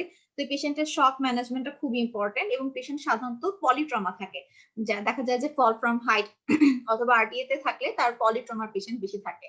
দেখা যায় তাদের সেই ক্ষেত্রে ব্লাডার ইনজুরি, পেলভিসের সাথে সাথে যা ব্লাডার ইনজুরি, ইউরেথ্রার ইনজুরি এবং রেকটাম ইনজুরি থাকতে পারে। তো এই ক্ষেত্রে পেশেন্টের হচ্ছে তার হচ্ছে জেনিটো ইউরিনারি এই সিস্টেমটা আপনাকে ভালো করতে হবে, স্পেশালি পেশেন্টের পা রেক্টাল এক্সামিনেশন করে দেখতে হবে রেকটামে তার কোনো ইনজুরি আছে কিনা। এই গেল যে এই কয়েকটা জিনিস হচ্ছে পেলভিক ফ্র্যাকচারের ক্ষেত্রে মাথায় রাখবেন। আর পেলভিক ফ্র্যাকচারে যদি কোনো তার পলিট্রমা না থাকে, আমাদের যদি ওপেন না করতে হয়, শুধুমাত্র হচ্ছে ব্লিডিং থাকে, এবং এই ব্লিডিং এর ক্ষেত্রে বন্ধ করার উপায় হচ্ছে মেইনলি হচ্ছে প্রেসার। সেটা হচ্ছে প্রেসার আমরা কি করি, এক্সট্রা পেরিটোনিয়াল প্যাকিং অথবা ফিক্সেশন অথবা বাইন্ডিং দিয়ে প্রেসার দিয়ে রাখি। এই ক্ষেত্রে কিন্তু আর্টেরিয়াল ব্লিডিং না যে আপনি লাইগেট করে দিলেই বন্ধ হয়ে যাবে, 85% থাকে ভেনাস ব্লিডিং, এবং ভেনাস ব্লিডিং মেইনলি বন্ধই হয় কম্প্রেশন বা প্রেসারের মাধ্যমে। এই গেল অল অ্যাবাউট পেলভিক ফ্র্যাকচার। আরেকটা জিনিস যেটা হচ্ছে অ্যাবডোমিনাল কম্পার্টমেন্ট সিনড্রোম, এটার নামটা আপনারা শুনে নেন, আপনাদেরকে আমি পড়িয়েছি যে লিম্বে কম্পার্টমেন্ট সিনড্রোম হতে পারে, কিন্তু অ্যাবডোমিনাল কম্পার্টমেন্ট সিনড্রোম হতে পারে, হতেই পারে, কারণ হচ্ছে অ্যাবডোমিন একটা ক্লোজড একটা ক্যাভিটি, এবং এটার হচ্ছে যে প্রেসারটা থাকে সেটা হচ্ছে যে আপনার বিলো 20 মিলিমিটার অফ মার্কারি থাকে। যখনই প্রেসারটা more than 20 millimetre of mercury হয়ে যায়, তখনই এটা অ্যাবডোমিনাল কম্পার্টমেন্ট সিনড্রোম হবে, এবং সাথে একটা ক্লজ যোগ করতে হবে যে সাথে associated with dysfunction of any organ. কারণ যখনই তার অ্যাবডোমিনাল প্রেসার বেড়ে যাবে, অ্যাবডোমিনাল প্রেসার বেড়ে যাওয়ার কারণে পেশেন্টের দেখা যাবে যে তার কার্ডিক আউটপুট কমে যাবে। কার্ডিক আউটপুট কমে গেলে তার হচ্ছে স্প্লাঙ্কনিক কন্ট্রাকশন হবে, ভেসেলগুলো কন্ট্রাকশন হবে। এর ফলে কি হবে, তার হচ্ছে গাট ফেলিওর হবে, তার হচ্ছে যে রেনাল সার্কুলেশন কমে যাবে, রেনাল ফেলিওর হবে, তার হচ্ছে ব্রেইনের সার্কুলেশন কমে যাবে, রেস আইসিপি হবে। তো যে কোনো হচ্ছে আপনি একটা ডিসফাংশন তখন দেখতে পারবেন, তখনই সেটাকে বলা হয় অ্যাবডোমিনাল কম্পার্টমেন্ট সিনড্রোম। তো আমি দুটো স্লাইড দেখাইনি, পেলভিক ফ্র্যাকচার এবং অ্যাবডোমিনাল কম্পার্টমেন্ট সিনড্রোম, আমি ভাবলাম এটা মুখেই বলে দেই, কারণ অনেক সময় স্লাইড দেখালে দেখা যায় স্লাইডের দিকেই আমরা সবাই তাকায় থাকি, কিন্তু হচ্ছে আলটিমেটলি যে মেইন কথাগুলো সেটা অনেক সময় বুঝতে পারি না। আমাদের কিন্তু টর্সোটোমা একটা বড় চ্যাপ্টার, আমি চেষ্টা করেছি আপনাদেরকে সহজভাবে বুঝিয়ে দেওয়ার জন্য। এখন আমরা যেটা পড়বো সেটা হচ্ছে এমার্জেন্সি নিউরোসার্জারি, খুবই সোজা, একদম সোজা, এবং হচ্ছে এক্ষেত্রে যেগুলো প্রশ্ন আসে এটা হচ্ছে একটু বুঝলে আপনারা সুন্দর মতো আনসার করতে পারবেন। এমার্জেন্সি নিউরোসার্জারি এই যাই হোক না কেন, এখানেও আপনার ওই যে ক্লোজড ক্যাভিটি, ব্রেনও তো একটা রিজিড ক্যাভিটি, তাই না? এখন হচ্ছে ব্রেনে কি হয়, যদি কোনো ট্রমার কারণে তার হচ্ছে ইনজুরি হয়, তো ওখানে ব্লিডিং হবে, অথবা সিএসএফ লিক হবে। তো ব্রেনে তো হচ্ছে এত কোনো জায়গা নাই যেটা এক্সপ্যান্ড করবে। তো আলটিমেটলি কি হবে যে দেখা যাবে এইসব ট্রমা, ব্লাড, ইডিমা, সিএসএফ এগুলো যখন ব্রেনে জমা হয়ে তার মেইন যে ব্রেন টিস্যু গুলো সেগুলোকে হার্নিয়েট করে দিবে অথবা কম্প্রেস করে তার ব্রেন ইনজুরি করবে, যেটাকে আমরা বলি ডিফিউজ এক্সোনাল ইনজুরি। আর যখন এটা হার্নিয়েট হয়ে যায় তখন দেখা যায় বিভিন্ন ওই জায়গায় উইক স্পট আছে, সেদিক থেকে হার্নিয়েট হয়ে যায়। মেইনলি হার্নিয়েট হয়ে যায় uncus of the temporal lobe. Uncus of the temporal লোবে হার্নিয়েট হলে যেটা হবে, এটা আমি আগের ক্লাসেও বলেছি, কম্প্রেশন হবে অকুলোমোটর নার্ভে। অকুলোমোটর নার্ভ আপনারা জানেন এটা হচ্ছে একটা প্যারাসিম্পাথেটিক নার্ভ। তো প্যারাসিম্পাথেটিক নার্ভ যখন মানে তার নন ফাংশনিং হয়ে যাচ্ছে তখন তার হচ্ছে সিম্পাথেটিক ওভার অ্যাক্টিভিটি হয়ে যাবে, এর ফলে তার পিপলটা হচ্ছে ডাইলেটেড হয়ে যাবে। আরেকটা যেটা হার্নিয়েশন হবে এই যে তার ইন্ট্রাক্রেনিয়াল প্রেসার রেইজের জন্য, সেটা হচ্ছে সেরিবেলার টনসিল। এবং সেরিবেলার টনসিল হার্নিয়েট হলে একটা কমন একটা ক্লাসিক্যাল একটা সিমটম হয়, সেটা হচ্ছে বলা হয় কুশিং ট্রায়াড। কুশিং ট্রায়াডে কি হয়? Hypertension, bradycardia and irregular respiration. So এটাই গেল হচ্ছে মনরো ক্যালি ডক্ট্রিন। উনি এটা হচ্ছে অবজার্ভ করেছেন এই রোজ রিজিড বক্স ব্রেন ক্যাভিটিতে, এবং সাথে হার্নিয়েশন সিনড্রোম হয়। এটা একটা বেসিক, এটা আসলে পরীক্ষায় আসে না খুব, আসলে একটা 1 নাম্বার দিয়ে আসতে পারে, কুশিং ট্রায়াড সম্পর্কে লিখো, বা হার্নিয়ার syndrome associated with raised intracranial pressure, এরকম একটা আসতে পারে। কিন্তু মেইনলি আমাদের ভাইভাতে স্যার এগুলো প্রশ্ন করে এবং সেগুলো ভালো ব্যাখ্যা দিতে হবে।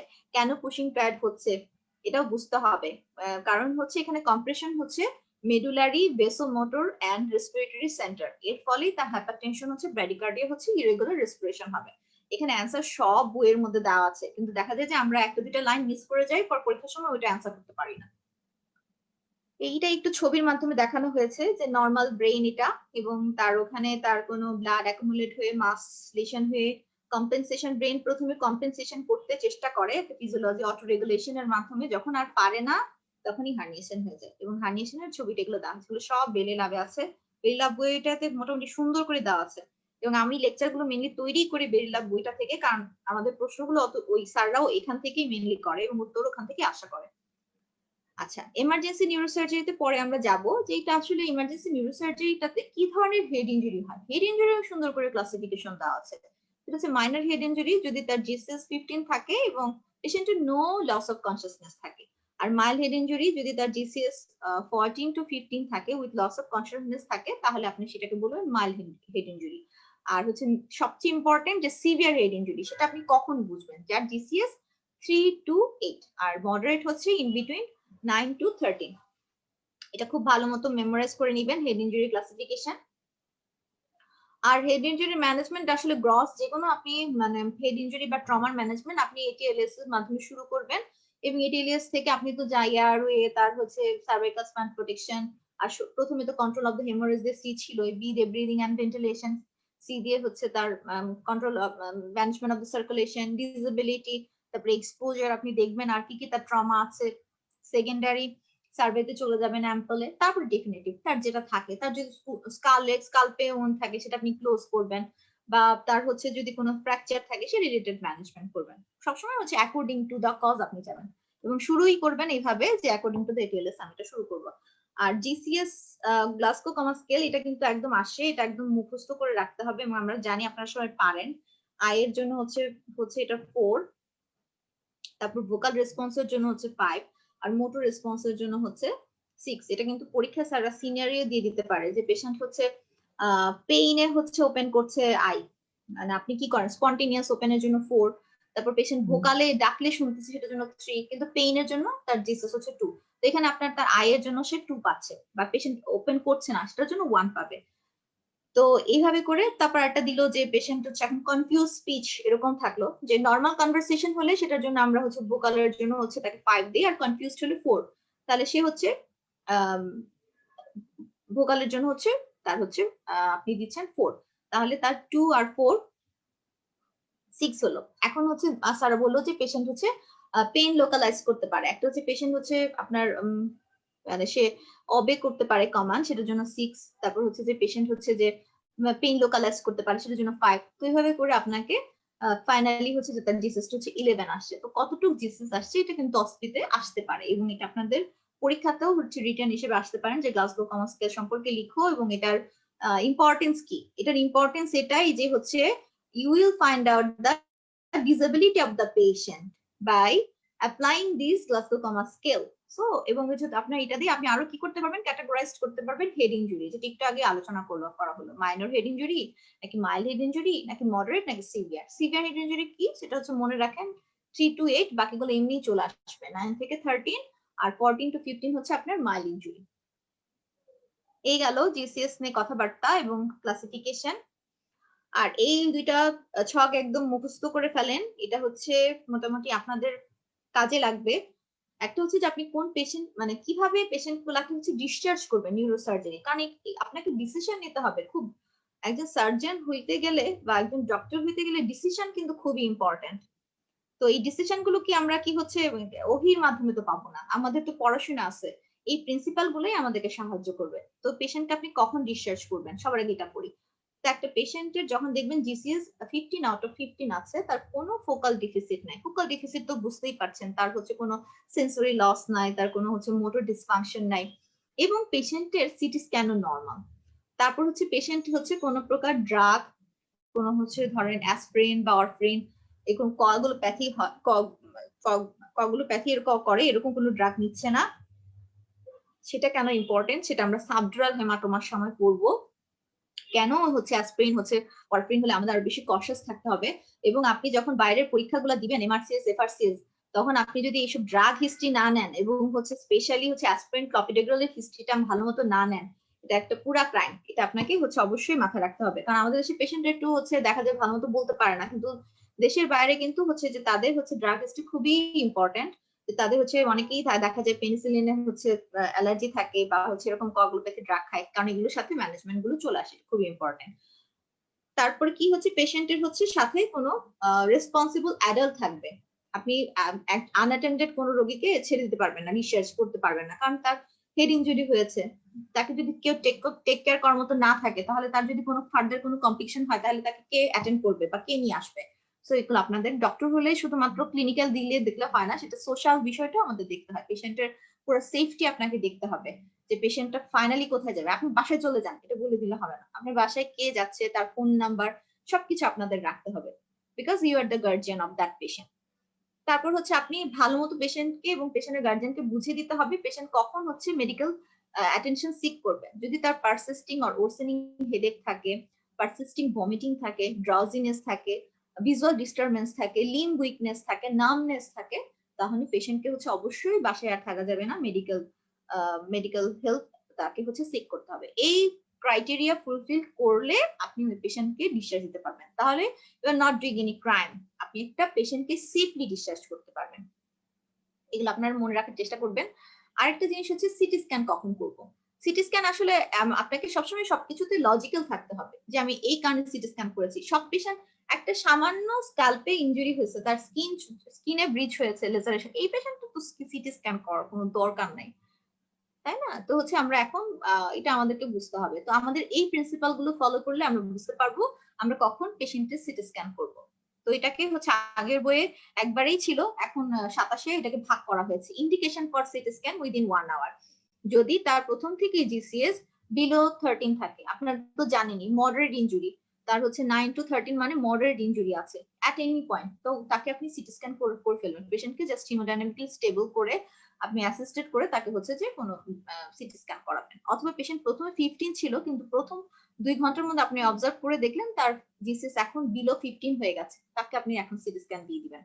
এবং পেশেন্টের ফোকাল নিউরোলজিক্যাল ডেফিসিট আছে, দেখা যাচ্ছে সে তার হাত নাড়তে পারছে না, পা হচ্ছে প্যারালাইসিস আছে, বা হচ্ছে যে সে বলতে পারছে তার সেন্সেশন নাই, ওগুলো তো আমরা হচ্ছে নিউরোলজিক্যাল এক্সামিনেশন করি। এবং পেশেন্টের হচ্ছে ওপেন ফ্র্যাকচার দেখছেন যে ফ্র্যাকচার হয়ে এই কমিউনিকেশন আছে, ওপেন ফ্র্যাকচার তো আপনারা জানেনই, কম্পাউন্ড ফ্র্যাকচার। এবং পেশেন্টের ডিপ্রেস স্কাল ফ্র্যাকচার বা বেজাল স্কাল ফ্র্যাকচার আছে। বেজাল স্কাল ফ্র্যাকচারও কিন্তু ক্লিনিক্যালি বোঝা যায়, তার হচ্ছে তার হিমো মানে তার কান দিয়ে হচ্ছে ব্লাড আসবে, তারপর হচ্ছে যে তার blood will coming through the nose and CSF আর blood coming through the ear, এগুলো তার একটা ক্রাইটেরিয়া। এবং দেখা যায় পেশেন্টের পান্ডা আই সিনড্রোম থাকবে অথবা তার ব্যাটেল সাইন থাকবে, ঠিক হচ্ছে পোস্টেরিয়র অরিকুলার এরিয়াতে হচ্ছে যে তার ব্রুজ থাকবে। এইসব দেখে আপনি বুঝবেন যে তার বেসাল স্কাল ফ্র্যাকচার আছে, তো তাদেরকেও সিটি স্ক্যান করতে হবে। এবং পেশেন্ট হচ্ছে একবার বমি করলে হবে না, more than 1 episode of vomiting করলে তাহলে সিটি স্ক্যান করতে হবে। এবং তার হচ্ছে ট্রমার পরে পোস্ট ট্রমাটিক সিজার হচ্ছে তখনও সিটি স্ক্যান করতে হবে। এই গেল ফার্স্ট আওয়ার ইন্ডিকেশন। আর হচ্ছে উইদিন 8 আওয়ার্স কখন করব, যদি এই পেশেন্টের কিছুই নাই কিন্তু এইজ মোর দ্যান 65 তাদের করতে হবে। কারণ হচ্ছে তাদের ক্ষেত্রে ব্রেনটা হচ্ছে অ্যাট্রোফি হয়ে যায়, তখন অনেক স্পেস থাকে, দেখা যায় যে ছোটখাটো মানে তার হচ্ছে মানে সাবডুরাল হেমাটোমা বা এক্সিডুরাল হেমাটোমা হলে দেখা যায় সিমটম আসতে অনেক সময় লাগে। তাই এই ক্ষেত্রে এই যাদের বেশি 65 মোর দ্যান 65 ইয়ার্স তাদেরকে হচ্ছে আর সিটি স্ক্যান করাটা জরুরি উইদিন 8 আওয়ার্স। তারপর কোয়াগুলোপ্যাথি, যেটা আগে বলেছি, আমরা যাদেরকে ডিসচার্জ করার সময় আগে জিজ্ঞেস করে নিই যে পেশেন্ট অ্যালকোহলিক ছিল কিনা বা হচ্ছে কোনো কোয়াগুলোপ্যাথি ড্রাগ যেমন অ্যাসপিরিন, ওয়ারফারিন, রিভারক্সাবান এগুলো খায় কিনা। তো এরা যারা এগুলো নিবে তাদেরকে হচ্ছে সিটি স্ক্যান করতে হবে, কারণ এই ক্ষেত্রে দেখা যায় যে তার হচ্ছে যেহেতু এগুলো দেওয়াই হয় ব্লাড থিনার হিসেবে, তো তাদের দেখা যায় ইজিলি ব্লিডিং হয়, দেখা যায় ইজিলি ব্রিচ হয়ে ব্লিডিং হয়ে তার হচ্ছে ব্রেনে হচ্ছে যে সেই তার কালেকশন জমে এক্সট্রাডুরাল সাবডুরাল হেমাটোমা করে আলটিমেটলি ওই যেটা আমরা একটু আগে যেটা পড়ে আসছি ব্রেন হার্নিয়েশন বা raised intracranial pressure related consequence গুলো হয়ে যায়। এবং নাম্বার 3 যে ডেঞ্জারাস মেকানিজম, যার টিএ fall from height, patient unconscious, বুঝতে পারছেন না, এই ক্ষেত্রে আপনাকে সিটি স্ক্যান করে ফেলতে হবে। আর রেট্রোগ্রেড অ্যামনেশিয়া, পেশেন্ট হচ্ছে যে অ্যামনেশিয়া মানে ভুলে গেছে পিছনের দিকে প্রথম 30 মিনিটের কথা মনে করতে পারছে না, তো সেই ক্ষেত্রে হচ্ছে আপনাকে সিটি স্ক্যান করতে হবে। এই গেল ইন্ডিকেশন। আর এক্ষেত্রেও হচ্ছে প্রাইমারি সার্ভেটা একটু একটু আলাদা। এক্ষেত্রে হচ্ছে আপনার মেইনলি যে আপনার আমরা যেটা পড়ে জানি ইয়ারটাই আগে দেখতে হবে, সবসময় ইয়ারটাই আগে থাকে, সার্ভিকাল কলার এবং airway, adequate oxygenation circulation, adequate hypoglycaemia exclude করব। এবং পেশেন্টের ডিসেবিলিটির জন্য হচ্ছে আমরা পিপল এবং হচ্ছে গ্লাসগো কমা স্কেল চেক করব। এবং ফাইনালি পেশেন্টের যদি ফোকাল নিউরোলজিক্যাল ডেফিসিট থাকে, তার যদি হচ্ছে গ্লাসগো কমা স্কেল 8 থাকে, আমাদের পেশেন্টকে ইন্টিউবেট করে দিতে হবে।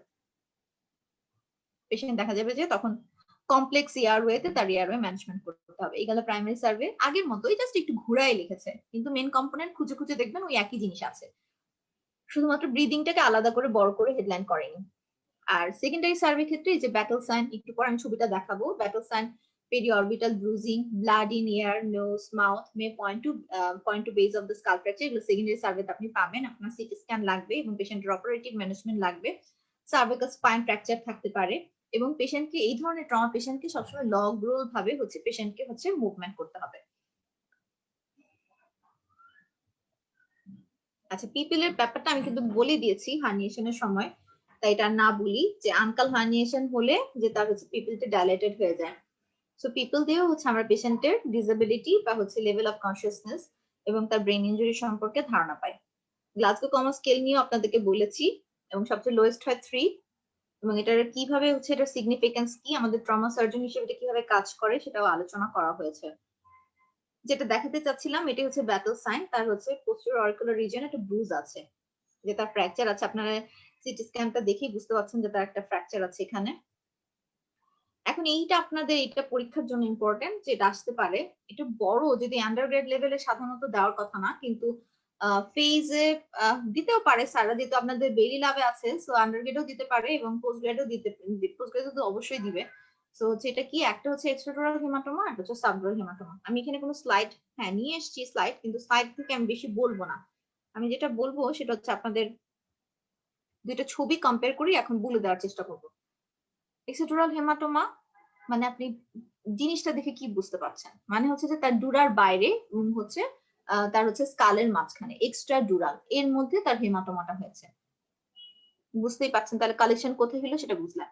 তারপরে বলবেন প্যাথোফিজিওলজি কিভাবে হয়, breach of the vein, venous এবং আর্টারি। কিন্তু মেইনলি একটা কালপ্রিট ভেসেল আছে, সেটা হচ্ছে মিডল মেনেঞ্জিয়াল আর্টারি, সেটা হচ্ছে squamous part of the temporal bone. যদি ব্রিচ হয় তাহলে এই আর্টারিটা ইনজুরি হয় এবং তখন তার ব্লিডিং হবে, ব্লিডিং হয়ে এক্সট্রাডুরাল হেমাটোমা হবে। গেল প্যাথোফিজিওলজি। তারপরে কি হয়, তারপর হচ্ছে এখানে একটা ক্লোজড ক্যাভিটি এবং এখানে দেখেন এটা কেন এরকম ল্যান্টিফর্ম শেপের হচ্ছে একটা অপাসিটি ফর্ম করেছে, এটা কিন্তু স্যার পরীক্ষায় জিজ্ঞেস করে।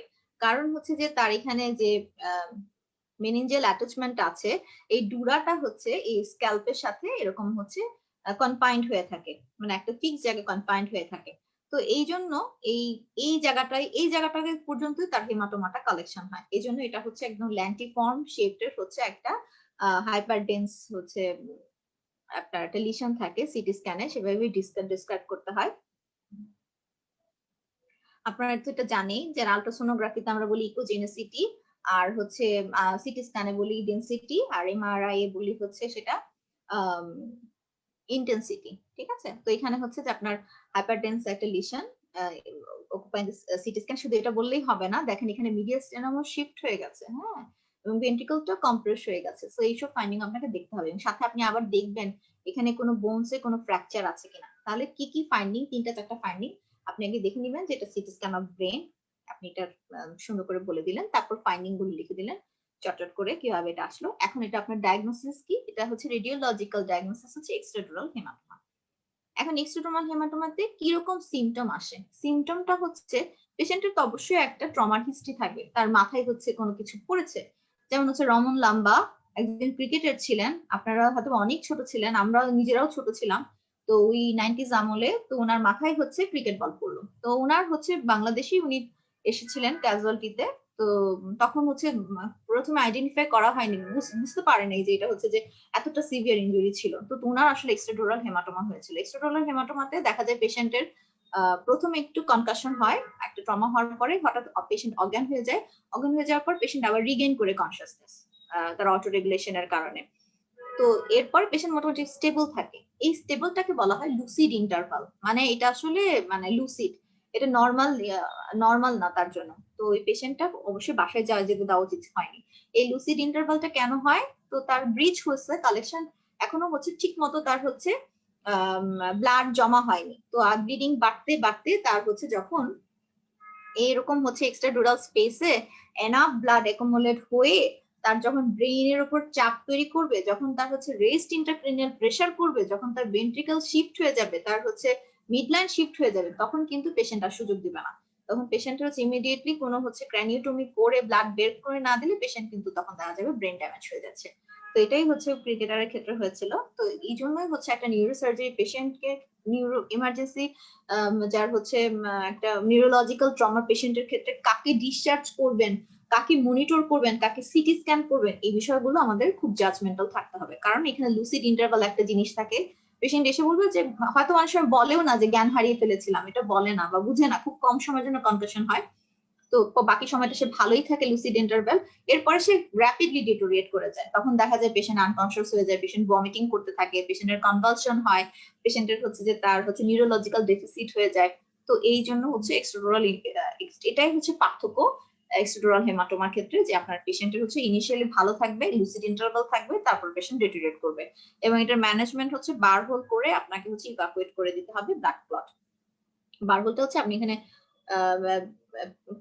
ড্রিল মেশিন দিয়ে ফুটো করে এখান থেকে হচ্ছে তার ব্লাডটাকে বের করে নিয়ে আসবেন। এটা খুবই একটা সিম্পল একটা অপারেশন, নিউরোসার্জারি বেসিক অপারেশন, তবে মোটামুটি সব সার্জনকে এটা জানা উচিত, কারণ এটা হচ্ছে লাইফ সেভিং অপারেশন। আর এই ছবিটা, এটা হচ্ছে একটা CT scan of the extradural haematoma. এই ক্ষেত্রে আপনারা দেখতে পাচ্ছেন যে তার হচ্ছে ওই এইটার মতো এত সুন্দর হচ্ছে লেন্টিফর্ম বা লেন্স শেপড কোনো হাইপারটেন্স লিশন নাই, কিন্তু একটা হাইপারটেন্স লিশন আছে, এবং এখানেও কিন্তু মিডলাইন শিফট আছে, এবং এখানেও ভেন্ট্রিকল কম্প্রেশন আছে। এবং এখানে তাহলে কালেকশন সাবডুরাল শুনে আপনারা কি বুঝতে পারছেন? সাবডুরাল মানেই হচ্ছে ইন বিটুইন ডুরামেটার এবং আরাকনয়েড ম্যাটারের মাঝখানে তার হচ্ছে বা ডুরামেটার ঠিক নিচে হচ্ছে হেমাটোমাটা হচ্ছে। এবং সাবডুরাল হেমাটোমাটা দুই ধরনের হতে পারে, অ্যাকিউট এবং ক্রনিক। অ্যাকিউট হচ্ছে কোনো ট্রমা থেকে তার হলো সাবডুরাল হেমাটোমা, এবং এই ক্ষেত্রে কিন্তু এক্সট্রাডুরাল হেমাটোমার মতো না, এটা পেশেন্ট প্রথম থেকেই পেশেন্ট হচ্ছে জিসিএস কম থাকবে, বিলো থাকবে, এবং পেশেন্টের সিমটম থাকবে, নিউরোলজিক্যাল ডেফিসিট বা ভমিটিং, কনভার্সন এগুলো থাকবে, এবং এটার ম্যানেজমেন্টও হচ্ছে আপনাকে ক্রেনিওটমি করে হচ্ছে ব্লাড ইভাকুয়েট করে দিতে হবে। আরেকটা সাবডুরাল হেমাটোমা হতে পারে, সেটাকে বলা হয় ক্রনিক সাবডুরাল হেমাটোমা, যেটা আমি বলেছি ওল্ডারলি পিপলদের ব্রেন অ্যাট্রফি থাকে, ব্রেন অনেক ছোট হয়ে যায়, তখন তাদের মানে স্কালের মধ্যে অনেকটা স্পেস থাকে, তো তাদের দেখা যায় সিমটম অ্যাপিয়ার করতে সময় লাগে, এবং স্পেশালি যারা হচ্ছে এরকম অ্যাসপিরিন এবং ক্লপিডোগ্রাল এরকম কগুলোপ্যাথি করে, এরকম ড্রাগ গুলা যারা খায়, তাদের ক্ষেত্রে সাবডুরাল হেমাটোমা হতে পারে। তো পেশেন্ট একটা সিমটম দেয় কনস্ট্যান্ট, তার মাথা ব্যথা হচ্ছে, মাথা ব্যথা হচ্ছে, তো কিন্তু যাদের এরকম ওল্ডারলি পেশেন্ট এরকম সিমটম দিচ্ছে, মাথা ব্যথার কথা বলছে এবং সাথে অ্যাসপিরিন, কার্বিডোগ্রেল এবং রিভারক্সাবান খান, এরকম পেশেন্টদের ক্ষেত্রে আপনারা অবশ্যই একটা সিটি স্ক্যান কনসিডার করবেন, কারণ তাদের সাবডুরাল হেমাটোমা থাকতে পারে। যদিও এটা এমার্জেন্সি না, কিন্তু যদি সেটা খুব এনাফ স্পেস অকুপাই করে ফেলে, আলটিমেটলি তখন এটা ব্রেন ড্যামেজ করে ফেলতে পারে। তো বেটার এই ধরনের পেশেন্ট গুলোকে আমরা সাবডুরাল হেমাটোমা ক্রনিক হিসেবে সন্দেহ করব। তো এটা আমরা মোটামুটি সিটি স্ক্যান যদি আমাদের পরীক্ষায় আসে আমরা ইনশাল্লাহ পারবো। আর ভেতরে কথাগুলো আর আমি না বলি, কারণ আমি বলে দিয়েছি আপনাদের সবকিছুই। চলে গেল আমাদের এমার্জেন্সি নিউরোসার্জারি নিয়ে পড়াশোনা। এখন আমরা যেটা করবো সেটা হচ্ছে আমাদের এই সেশনের লাস্ট টপিক, সেটা হচ্ছে এক্সট্রিমিটি ট্রমা। এক্সট্রিমিটি ট্রমা এটাও খুবই ইন্টারেস্টিং। এক্সট্রিমিটি ট্রমার জন্য সবার আগে আপনাদের একটু বেসিক বলে নেই। আপনাদের পরীক্ষায় জিজ্ঞেস করতে পারে ফ্র্যাকচার ডেফিনেশন, জিজ্ঞেস করতে পারে সাবলাক্সেশন কি, ডিসআর্টিকুলেশন কি, আশা করি এগুলো পারবেন। ব্রিচ অফ দা বোন টিস্যু কন্টিনিউম, সেটা হচ্ছে আপনার ফ্র্যাকচার। আর সাবলাক্সেশন আর ডিসআর্টিকুলেশন মানে যে কোন একটা জয়েন্ট ক্যাভিটির মধ্যে যদি যে তার বোন, দুইটা বোনসের মধ্যে এরকম জয়েন আছে, এখন যদি টোটাল কন্টাক্ট সারফেসটা ডিসরাপ্টেড হয়ে যায়, তাহলে সেটা যে আপনার ডিসআর্টিকুলেশন। আর সাবলাক্সেশন যে তার ডিসরাপশন হয়েছে জয়েন্ট ক্যাভিটির মধ্যে, but bones are in abnormal contact, আছে অ্যাবনর্মাল কন্টাক্ট, সেটা সাবলাক্সেশন। তারপর ফ্র্যাকচারের ক্লাসিফিকেশন জানতে হয়। ফ্র্যাকচারের ক্লাসিফিকেশন একটু বলবেন ইটিওলজিক্যাল, সেটা হতে পারে ট্রমাটিক, সেটা হতে পারে স্ট্রেস ফ্র্যাকচার, হতে পারে প্যাথোলজিক্যাল ফ্র্যাকচার, সেটা ইলেকটিভ অর্থোপেডিক্স এর জন্য ইম্পর্টেন্ট। কিন্তু আমাদের এখন ট্রমা অর্থোপেডিক্স এর জন্য মেইনলি যে ফ্র্যাকচারের ক্লাসিফিকেশন জানতে হয়, যে অ্যাকর্ডিং টু দা যে তার উনটা ওপেন আছে নাকি ক্লোজ আছে, সেটা হতে পারে ওপেন ফ্র্যাকচার, ক্লোজ ফ্র্যাকচার, যেটাকে আমরা বলি সিম্পল ফ্র্যাকচার বা কম্পাউন্ড ফ্র্যাকচার। অথবা তার ফ্রেগমেন্ট কয়টা আছে, ফ্রেগমেন্ট কয়টা ফ্র্যাকচার হয়েছে, যদি মোর দ্যান 2 ফ্রেগমেন্ট থাকে সেটা কমিউনিটেড ফ্র্যাকচার বলে, আর একটা ফ্র্যাকচার থাকলে সেটাকে সিম্পল ফ্র্যাকচার বলে। এভাবে আপনারা ফ্র্যাকচারের ক্লাসিফিকেশন গুলো জেনে নেবেন।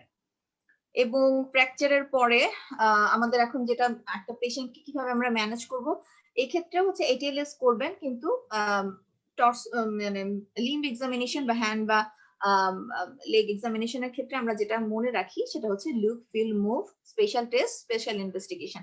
আপনি দেখবেন কোন অ্যাসিমেট্রি আছে কিনা, ফিলের মধ্যে আপনি তার দেখবেন কোন টেন্ডারনেস আছে কিনা, এবং মুভমেন্টের তার অ্যাক্টিভ মুভমেন্ট, প্যাসিভ মুভমেন্ট দেখবেন। এবং স্পেশাল টেস্টের মধ্যে আপনাকে ডিস্টাল নিউরোভাস্কুলার স্ট্যাটাসটা অবশ্যই দেখতে হবে, কারণ তার হাত বা পায়ে কোনো বোন ফ্র্যাগমেন্ট হলে দেখা যায় তার আর্টেরিয়াল ইনজুরি এবং নার্ভ ইনজুরি খুব আসে। আমি একটু নার্ভ ইনজুরি নিয়ে একটু সেডান ক্লাসিফিকেশন এই ক্লাসে একটু পড়িয়ে দিব। একটা স্পেশাল ইনভেস্টিগেশন, এই ক্ষেত্রে যদি আর কোনো ইনজুরি না থাকে, তার টর্সোতে বা হেড রিলেটেড কোনো ইনজুরি না থাকে, পেশেন্ট কিন্তু সাধারণত স্টেবলই থাকবে। কিন্তু যদি তার মানে ফিমার ফ্র্যাকচার বা পেলভিস ফ্র্যাকচার এরকম থাকে, তাহলে কিন্তু পেশেন্ট শকে থাকবে। তাহলে এই পেশেন্ট গুলোকে আপনাকে অবশ্যই শক ম্যানেজমেন্ট করতে হবে। শক ম্যানেজমেন্ট করে স্টেবল করে তারপর আপনি ইনভেস্টিগেশনে পাঠাবেন। বেসিক ইনভেস্টিগেশন কি, একটা এক্সরে দিবেন। আলট্রাসোনোগ্রাফি সাধারণত দেয় না, কিন্তু যেহেতু সার্জনদের জন্য আলট্রাসোনোগ্রাফি স্টেথোস্কোপ অ্যাভেলেবল, সো একটা আলট্রাসোনোগ্রাফি করে ফেলেন। এবং কখনো কখনো আমাদের 3D রিকনস্ট্রাকশন, 3D একটা ভিউ লাগে, তখন সেক্ষেত্রে আমরা সিটি স্ক্যান দিয়ে থাকি। এই গেল স্পেশাল ইনভেস্টিগেশন। এখন এক্সরের ক্ষেত্রে আপনাদের একটা জিনিস, এটা যেহেতু বেইলিয়ান লাভে আছে, এটা আসতে পারে যে এক্সরে রুল অফ 2। বলো তো এটা কি হবে? যে কোনো এক্সরে যদি আপনারা কোনো দিতে চান, ধরেন শোল্ডার এক্সরে দিবেন, সেটা যাই লিখেন না কেন আপনাকে দিতে হবে রাইট শোল্ডার কোন জায়গায়, রাইট না লেফট সেটা বলে দিবেন, এবং দুইটা ভিউ বলতে হবে। এটা এপি ভিউ এবং ল্যাটারাল ভিউ। এখানে যদিও শোল্ডারের ক্ষেত্রে এরা বলেছে এক্সিলারি এবং মডিফাইড এক্সিলারি ভিউ, বইটা দেখেও নিয়েন, মানে আপনাকে দুইটা ভিউ উল্লেখ করতে হবে। এবং নাম্বার 2, সেটা আপনাকে যেটা খেয়াল রাখতে হবে, আপনি যে কোনো জায়গায় রেডিওগ্রাফ যখন রিকোয়েস্ট করবেন, রিকোয়েজিশন পাঠাবেন, আপনাকে অবশ্যই দুইটা জয়েন্ট দেখতে হবে। যদি তার ফোর আর্মের শ্যাফটে কোনো ইনজুরি হয়, তাহলে তার রিস্ট ইনজুরি, রিস্ট জয়েন্ট এবং এলবো জয়েন্ট, এই দুইটা জয়েন্টই আপনাদেরকে যাতে ইনক্লুডেড থাকে। আপনি রেডিও মানে ওখানে যে টেকনিশিয়ান থাকবে তাকে ভালো মতো গাইড করতে হবে যে আপনি কি চাচ্ছেন, দুইটা ভিউ চাচ্ছেন, এবং যে জায়গায় ইনজুরি হয়েছে তার এভাব এবং বিলোতে তার দুইটা জয়েন্ট কভার করে আপনি এক্সরে ফেলতে চাচ্ছেন।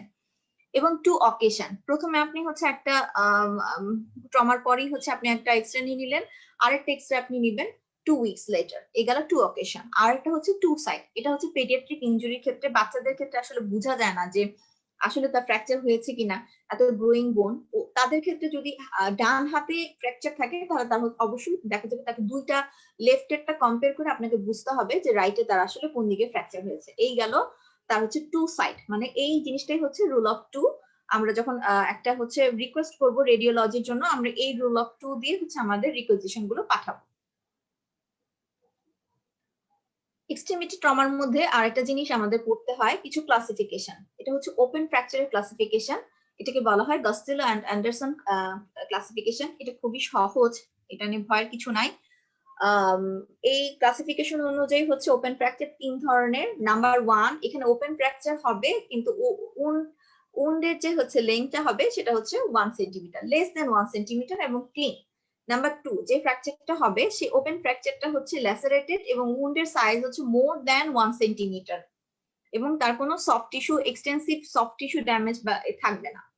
তারপর হচ্ছে নাম্বার থ্রি, এটা হচ্ছে হাই এনার্জি, মানে সাইজ যাই হোক, high energy injury, extensive damage of the soft tissue, muscle, skin এবং আর্টারি ইনজুরি হয়ে গেছে, neurovascular structure, multiple pregnant, unstable. এটা হচ্ছে আপনার টাইপ থ্রি। আপনারা হচ্ছে যখনই কোনো ওপেন ফ্র্যাকচার পাবেন, ওপেন ফ্র্যাকচার তো বুঝতেই পারছেন যে তার হচ্ছে ফ্র্যাকচারও আছে, বোনসও গেছে, সাথে হচ্ছে যে তার স্কিনও ব্রিচ হয়ে গেছে। এখন স্কিন যদি ব্রিজ হয়ে যায়, সেটা যদি সাইজ বিলো 1 সেন্টিমিটার থাকে এবং লো এনার্জি থাকে, সেটা হচ্ছে type 1 Gustilo Anderson open fracture. যদি সেই ওপেন ফ্র্যাকচারের সাইজ মোর দেন 1 সেন্টিমিটার থাকে and less damage of the soft tissue muscle থাকে, সেটা হচ্ছে টাইপ 2। আর টাইপ 3 হচ্ছে high energy injury whatever the size with extensive damage of the soft tissue, muscle, skin, neurovascular structure. আর এই type 3 কে আবার ভাগ করা হয়েছে তিনটা ক্যাটাগরিতে। নাম্বার এ, এই ধরনের টাইপ 3 ক্যাটাগরিতে আপনি হচ্ছে অ্যাডিকুয়েট ভাবে উনটাকে কভার করতে পারবেন, তার যতটুকু সফট টিস্যু আছে আপনি কভার করে দিতে পারবেন। টাইপ বি ক্ষেত্রে এটা হচ্ছে ইনএডিকুয়েট সফট টিস্যু কভার। আর টাইপ সি ক্ষেত্রে, এই ক্ষেত্রে open fracture associated with the artery injury. আরেকবার পড়লে আপনাদের ইনশাআল্লাহ হয়ে যাবে। এই ছবির মাধ্যমে একটু দেখানো হয়েছে, এটা হচ্ছে যে তার type 1 injury, below 1 centimetre size, low energy mechanism open fracture. এটা হচ্ছে যে উন সাইজ মোর দেন 1 সেন্টিমিটার এবং এটাও হচ্ছে low energy mechanism open fracture, বেশি ফ্র্যাগমেন্ট হয় নাই। আর এটা দেখেন অনেক বেশি তার ইনজুরি হয়েছে, দেখতেই পাচ্ছেন সফট টিস্যু মাসল একদম নাই হয়ে গেছে। এটা হচ্ছে টাইপ 3। এই টাইপ 3 কে আবার ভাগ করা হয়েছে এ বি সি। এবিসি ক্ষেত্রে, যেটা এখানে অবশ্যই একটু ঝামেলা করে ফেলছে, এটা আপনার দরকার নাই। এর ক্ষেত্রে আমরা যেটা মনে রাখি সেটা হচ্ছে যে আপনার এখানে টাইপ 3 এর মধ্যে যেটা হচ্ছে এডুকেট কভার করা যাচ্ছে সেটা টাইপ 3 এ, যেটা এডুকেট কভার করা যাবে না, এটা এডুকেট কভার করা যাবে না সেটা হচ্ছে টাইপ বি। আর টাইপ 3 সি হচ্ছে যেটার মধ্যে আর্টারিয়াল ইনজুরি থাকবে। আরেকটা ক্লাসিফিকেশন, এটাও স্যার আমাদেরকে জিজ্ঞেস করে, সেডেন classification of the nerve injury. যেহেতু আমি বলেছি আপনার এক্সামিনেশনের ক্ষেত্রে ডিস্টাল নিউরোভাস্কুলার স্ট্যাটাসটা দেখাটা খুব জরুরি। নার্ভ ইনজুরিকে ভাগ করা হয়েছে নিউরোপ্রাক্সিয়া, এক্সোনোটমেসিস এন্ড নিউরোটমেসিস। নিউরোপ্রাক্সিয়াটা, এটা দেখা যাবে যে পেশেন্ট এই ক্ষেত্রে যে ধরনের নার্ভ ইনজুরি হয় তার হচ্ছে কোনো নার্ভ শীথ লস হয় না এবং কোনো অলেরিয়ান ডিজেনারেশন হয় না এবং রিকভারি খুব ভালো থাকে, কিন্তু টাইম লাগে। এটা উইদিন মান্থস, দেখা যায় যে কতদিন লাগবে এটা বোঝা যাচ্ছে না, ডেজ টু মান্থস এর মধ্যে পেশেন্টের রিকভারি করে কোনো প্রকার রেসিডুয়াল ইনজুরি, রেসিডুয়াল কোনো হচ্ছে ড্যামেজ ছাড়াই। আর এক্সোনোটমেসিস, এই ক্ষেত্রে হচ্ছে আপনার নার্ভ শীথ ইনটেক থাকবে কিন্তু হচ্ছে যে তার ইন্টিগ্রাল নার্ভ ফাইবার ড্যামেজ থাকবে, সাথে ওয়ালেরিয়ান ডিজেনারেশন থাকবে এবং এই ক্ষেত্রে তাকে রিপেয়ার করে দিতে হবে। রিপেয়ার করে দিলে পেশেন্টের রিকভারি ভালো, কিন্তু নিউরোপ্রাক্সিয়াতে কোনো রিপেয়ারের দরকার নাই। আর নিউরোটমেসিসটা হচ্ছে একদম severe form of the nerve injury, এখানে complete division of the nerve হবে, নার্ভ শীথ হবে, নার্ভ ফাইবার হবে এবং ফাংশনালি এটা পোর আউটকাম। তো নিউরোপ্রাক্সিয়া, এক্সোনোটমেসিস এন্ড নিউরোটমেসিস এগুলো হচ্ছে স্যাররা কিন্তু জিজ্ঞেস করে, আপনাদের কিন্তু আনসার গুলো দিতে হবে সুন্দর করে। এখন যেটা পড়বো এটা দেখে অনেকে ভয় পেয়ে যায়, সেটা হচ্ছে যে তার সল্টার হেরিস ক্লাসিফিকেশন। এটা হচ্ছে গ্রোয়িং বোনস এর যে একটা ক্লাসিফিকেশন আছে, এটা একটা মনে রাখার জন্য নেমোনিক্স আছে, এটা খুবই সহজ। টাইপ 1, টাইপ 1 এ হচ্ছে fracture line just involving the physis. এই যে দেখেন, এই ক্ষেত্রে জাস্ট হচ্ছে ফাইসিস, এখানে তো আপনার বোনস একটা দেখতেই পাচ্ছেন, এটা হচ্ছে ইপিফাইসিস, এটা হচ্ছে মেটাফাইসিস আর এটা ফাইসিস। টাইপ 1 এর ক্ষেত্রে তার শুধু এই দিকে হচ্ছে ফ্র্যাকচার আছে। টাইপ 2 এর ক্ষেত্রে ফাইসিসও আছে, সাথে মেটাফাইসিসও আছে এবং এটা সবচেয়ে কমন। এবং টাইপ 3 এর ক্ষেত্রে তার ফাইসিসও আছে এবং ইপিফাইসিসও আছে। ঠিক আছে। আর টাইপ 4 এর ক্ষেত্রে তার হচ্ছে এইখানে আপনারা কার্সার দেখলে বুঝতে পারবেন আমি কোন দিকে হাত দিচ্ছি। কার্সারেরটা আমি খেয়াল করে দেখাচ্ছি, পয়েন্টার থাকলে আরো ভালো হতো। এই যে পাইসিস গেল, মেটাফাইসিস গেল, এটা এপিফাইসিস গেল, এটা হচ্ছে টাইপ 4। আর টাইপ 5 হচ্ছে এই দিকে তার ক্রাশ ইনজুরি হয়ে যাবে।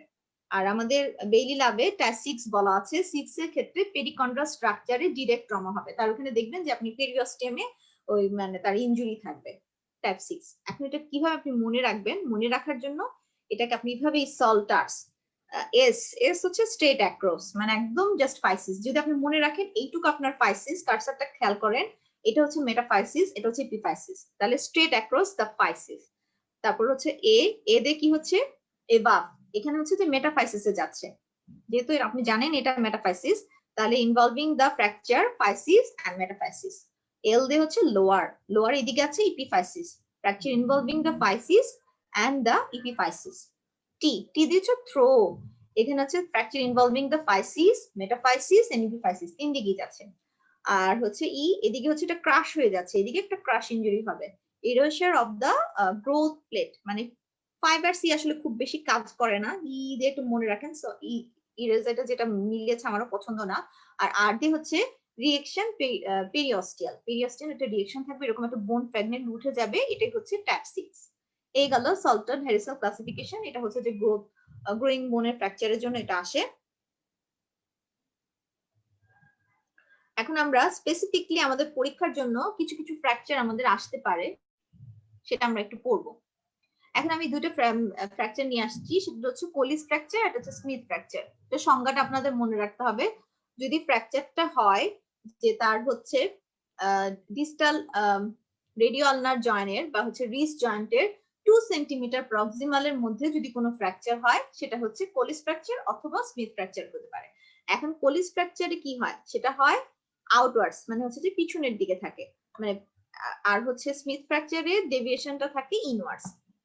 এবং এই যে দেখেন, এটা আপনারা তো জানেন অ্যানাটমিক্যাল পজিশনে কোনটা ব্যাকওয়ার্ডস আর কোনটা মানে কোনটা ফ্রন্ট কোনটা ব্যাক, সেটা তো আপনারা জানেনই। এখানে দেখেন কোলিস ফ্র্যাকচারে এরকম যে ডিফর্মিটিটা হয়, এটা হচ্ছে ডিনার ফর্ক ডিফর্মিটি। তার এখানে ফ্র্যাকচার হয়ে তার হচ্ছে ডিস্টাল সেগমেন্টটা পিছনের দিকে ব্যাকওয়ার্ডলি ডেভিয়েটেড হয়ে গেছে, ল্যাটারালি ডেভিয়েটেড, ডরসালি ডেভিয়েটেড হয়ে গেছে। এটাই হচ্ছে যে তার ফ্রেগমেন্টটা এরকম থাকে। এবং কোলিস ফ্র্যাকচার এরকম আসলেই আপনারা একটা রিস্ট জয়েন্টের এরকম একটা ছবি দেখলেই সুন্দর মতো বলে দিবেন এটা কোন সাইডের এক্সরে, রিস্ট জয়েন্ট ইনক্লুডিং দা হ্যান্ড এবং হচ্ছে ফোর আর্ম, এটা সাইড গুলো উল্লেখ করে ফ্র্যাকচারটা কোথায় আছে, তারপর রেডিওলজিক্যাল ডায়াগনোসিস বলে দিবেন কোলিস ফ্র্যাকচার। এই যে এরকম, এটা হচ্ছে যে আপনার left wrist joint including the hand and forearm, and there is a এটা কি বলবেন, হ্যাঁ এটা কোনো সিম্পল ফ্র্যাকচারই, সিম্পল আর দরকার নাই, ফ্র্যাকচার লাইন ইনভলভিং দা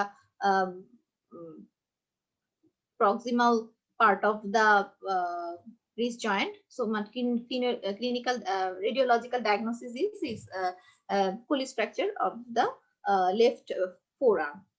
তো এই ক্ষেত্রে পেশেন্টের ম্যানেজমেন্ট কি? আমরা যে জানি যে প্রিন্সিপাল অনুযায়ী এটাকে হচ্ছে 4R রিকগনাইজেশন করতে হবে যেটা কি ধরনের ফ্র্যাকচার, তারপর হচ্ছে যে আপনাকে সেটাকে রিডাকশন করতে হবে, এটা ক্লোজ রিডাকশন করে আপনাকে অ্যালাইন, রিডাকশন মানে হচ্ছে রিস্টোরেশন অফ দা বোন অ্যালাইনমেন্ট, বোনটা আগে যেভাবে অ্যালাইন ছিল সেভাবে রিডাকশন করতে হবে। রিডাকশন দুই ভাবেই করা যায়, ক্লোজড এবং ওপেন। যদি কোনো সার্জিক্যাল অপারেশন ওপেন না করে আমরা রিডাকশন করি, সেটাকে ক্লোজ রিডাকশন। এবং নাম্বার 3R হচ্ছে রেস্ট ইমিউলাইজেশন, সেটা আমরা প্লাস্টারের মাধ্যমে করতে পারি, আমরা সেখানে কেওয়ার দিতে পারি, তারপর হচ্ছে এক্সটার্নাল ফিজিওথেরাপি দিতে পারি। এই ক্ষেত্রে কোলিস ফ্র্যাকচারের জন্য কোলিস প্লাস্টার দিলেই হবে, সেটা নাকেল থেকে এলবো পর্যন্ত আমরা হচ্ছে ফুল প্লাস্টার দিয়ে কোলিস প্লাস্টার করব। এবং যেটা করতে হবে রিহ্যাবিলিটেশন, আপনারা জানেন যে একটা সময় লাগে ফ্র্যাকচার হিল হইতে, সেটা হচ্ছে বাচ্চাদের ক্ষেত্রে, চিলড্রেনদের ক্ষেত্রে ফোর আর্মের আপার লিম্বের জন্য 3 উইকস লাগে, এডাল্টদের জন্য সেটা হচ্ছে 6 উইকস, আর লোয়ার লিম্বের জন্য চিলড্রেনদের জন্য 6 উইকস, আর এডাল্টদের জন্য 12 উইকস। সো পেশেন্ট কিভাবে করে মানে তার রিহ্যাবিলিটেশন করে নিতে হবে। এই গেল হচ্ছে একটা কোলিস ফ্র্যাকচার আসলে আপনারা এভাবে করে 4R দিয়ে ম্যানেজমেন্টটা লিখে দিবেন। অনেক সময় আবার এটাও জিজ্ঞেস করে যে ফ্র্যাকচার কিভাবে হিল করে, এটা কিন্তু প্যাথোলজি বইয়ে পড়ানো হয় যে একটা কোনো জায়গায় ফ্র্যাকচার হলে এই জায়গায় একটা হেমাটোমা হয়, হেমাটোমা হলে তারপর সেই জায়গায় কি হয়, সেখানে হচ্ছে অর্গানাইজ ফাইব্রোসিস হয়, ফাইব্রোসিস হয়ে তারপর ওখানে হচ্ছে কনভার্ট হয় উভেন বোনে, উভেন বোন ক্যালসিফিকেশন হয়, ক্যালসিফিকেশন থেকে কনসলিডেশন হয়ে নর্মাল বোন হয়। তো এই স্টেজ গুলা একটু পরীক্ষার জন্য মনে রাখেন যাতে অ্যাটলিস্ট কিছুটা বলতে পারেন। কয়েল স্ট্রাকচার কিন্তু পরীক্ষার জন্য আন্ডারগ্রেড লেভেলেও খুব ইম্পর্টেন্ট এবং পোস্ট গ্রেড লেভেলেও খুব ইম্পর্টেন্ট। এই ফ্র্যাকচারটা চিনতেই হবে, ভুল করা যাবে না। আরেকটা যেটা আমাদের ফ্র্যাকচার আসে স্যাররা এটা দেয় সেটা হচ্ছে সুপ্রাকন্ডাইলার ফ্র্যাকচার। সুপ্রাকন্ডাইলার ফ্র্যাকচারটা হচ্ছে হিউমেরাসের ঠিক কন্ডাইলের উপরে যে ফ্র্যাকচারটা হয় সেটা সুপ্রাকন্ডাইলার ফ্র্যাকচার। এটাকে 4টা ভাগে ভাগ করা হয়েছে। এই যে এই ফ্র্যাকচারটা ছবি দেখা হচ্ছে এটা নন ডিসপ্লেস। এখানে দেখতে পাচ্ছেন এই ক্ষেত্রে হচ্ছে জাস্ট পোস্টেরিয়র কর্টেক্স ইনট্যাক্ট আছে এবং অ্যাঙ্গুলেটেড হয়ে গেছে। এক্ষেত্রে কমপ্লিটলি ডিসপ্লেসড হয়ে গেছে, আর এক্ষেত্রে কমপ্লিট পেরিঅস্টিয়াল ডিসরাপশন হয়েছে। এখন আপনারা যেটা পাবেন এরকম পাবেন, এটা তো সেই টাইপ 4 একদম কমপ্লিটলি হচ্ছে ডিসরাপ্টেড হয়ে গেছে এবং এটা দেখেই বুঝতে পাচ্ছেন সুপ্রাকন্ডাইল হিউমেরাসের পার্ট, এটা হচ্ছে আপনার আলনা এবং রেডিয়াস, তো এটা সুপ্রাকন্ডাইলার ফ্র্যাকচার। এই ধরনের ফ্র্যাকচারের ক্ষেত্রে অনেক কমপ্লিকেশন থাকে, পেশেন্টের দেখা যায় পেশেন্ট হিমোডাইনামিক্যালি আনস্টেবল থাকে, কারণ এখানে ব্রাকি যেহেতু কিউবেটাল ফোসার এখানে আপনার ইনজুরি হয়, একটা খুবই মানে একটা ইম্পর্টেন্ট স্ট্রাকচার কন্টেন্ট করে থাকে এখানে, যেমন ব্রাকিয়াল আর্টারি আছে এবং 3টা নার্ভই আছে, median nerve, ulnar nerve, radial nerve. Nerve injury হতে পারে এবং যেহেতু ব্লিডিং হয়ে এখানে হচ্ছে আপনার কম্পার্টমেন্ট সিনড্রোম হতে পারে, কম্পার্টমেন্ট সিনড্রোম থেকে সেটা হচ্ছে বলফম্যান ইসকেমিক কন্ট্রাকচার হতে পারে। সো সুপারকন্ড্রাইলার ফ্র্যাকচার হলে পেশেন্টের হচ্ছে নানা ধরনের কনসিকোয়েন্স থাকে। সো এটা আমাদের আমরা সবার আগে এটা কি রেডিওলজিক্যাল সেটা আমরা সুন্দর করে বলবো, এটা কোন পাশের হচ্ছে elbow joint including the distal part of the humerus and upper part of the ulna and radius সেভাবে দেখে দিলাম এবং আমরা কোথায় ফ্র্যাকচার দেখতে পাচ্ছি সেটার বর্ণনা দিলাম। বর্ণনা দেওয়ার পর আমরা আমাদের রেডিওলজিক্যাল ডায়াগনোসিস দিব এবং এটার সাথে একটা ক্ল হিসেবে আসতে পারে সুপ্রাকন্ডাল ফ্র্যাকচারের কি কি কমপ্লিকেশন হয় সেটা একটু আগে বলে দেওয়া হলো এবং এটা হচ্ছে কিভাবে হচ্ছে ম্যানেজমেন্ট করবে। এটা ফুল আর প্লাস্টার লাগবে এবং হচ্ছে পেশেন্ট হচ্ছে যে হচ্ছে এলবো ফ্লেকশন ইন 90 ডিগ্রিতে রাখতে হবে। আফটার দ্যাট ফলোইং আর মানে আপনি রিকগনিশন করলেন, রিডাকশন করলেন এবং হচ্ছে প্লাস্টার বা রেস্ট দিলেন এবং রিহ্যাবিলিটেশন ছোট করে বললাম। আর এটা হচ্ছে যে ক্লাভিকল ফ্র্যাকচার, ক্লাভিকল ফ্র্যাকচার এটার ক্ষেত্রে তো দেখাই যাচ্ছে যে গ্র্যাভিটির কারণে এই সেগমেন্টটা নিচে চলে গেছে আর এদিকে স্টার্নাকুলার মাসেলের কারণে এই সেগমেন্টটা উপরের দিকে চলে গেছে। ক্লাভিকল ফ্র্যাকচার দেখেই চিনা যায় এবং ক্লাভিকল ফ্র্যাকচার মানে সাধারণত অত কমপ্লিকেটেড হয় না এবং এটা দেখা যায় যে স্পন্টেনিয়াসলি হিল হয়ে যায়, শুধুমাত্র একটা স্লিং দিতে হয়।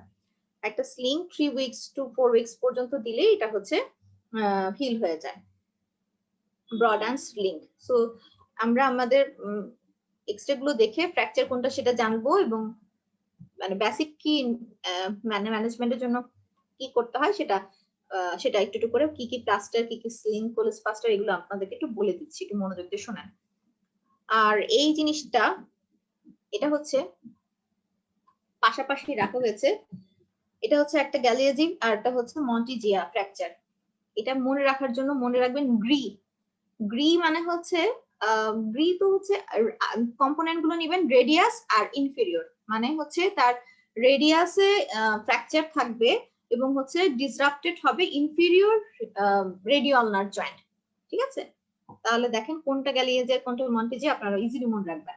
আর হচ্ছে যেটা মন্টিজিয়া সেখানে হবে মনে রাখবেন মুস, মানে হচ্ছে এখানে আলনা, ইউ ফর আলনা, এস ফর হচ্ছে সুপিরিয়র রেডিওলার জয়েন্ট। পড়াই ফেললাম। তাহলে এখন দেখেন এক্ষেত্রে আপনারা কোনটা হচ্ছে মন্টিজি আর কোনটা হচ্ছে গ্যালিয়াজি।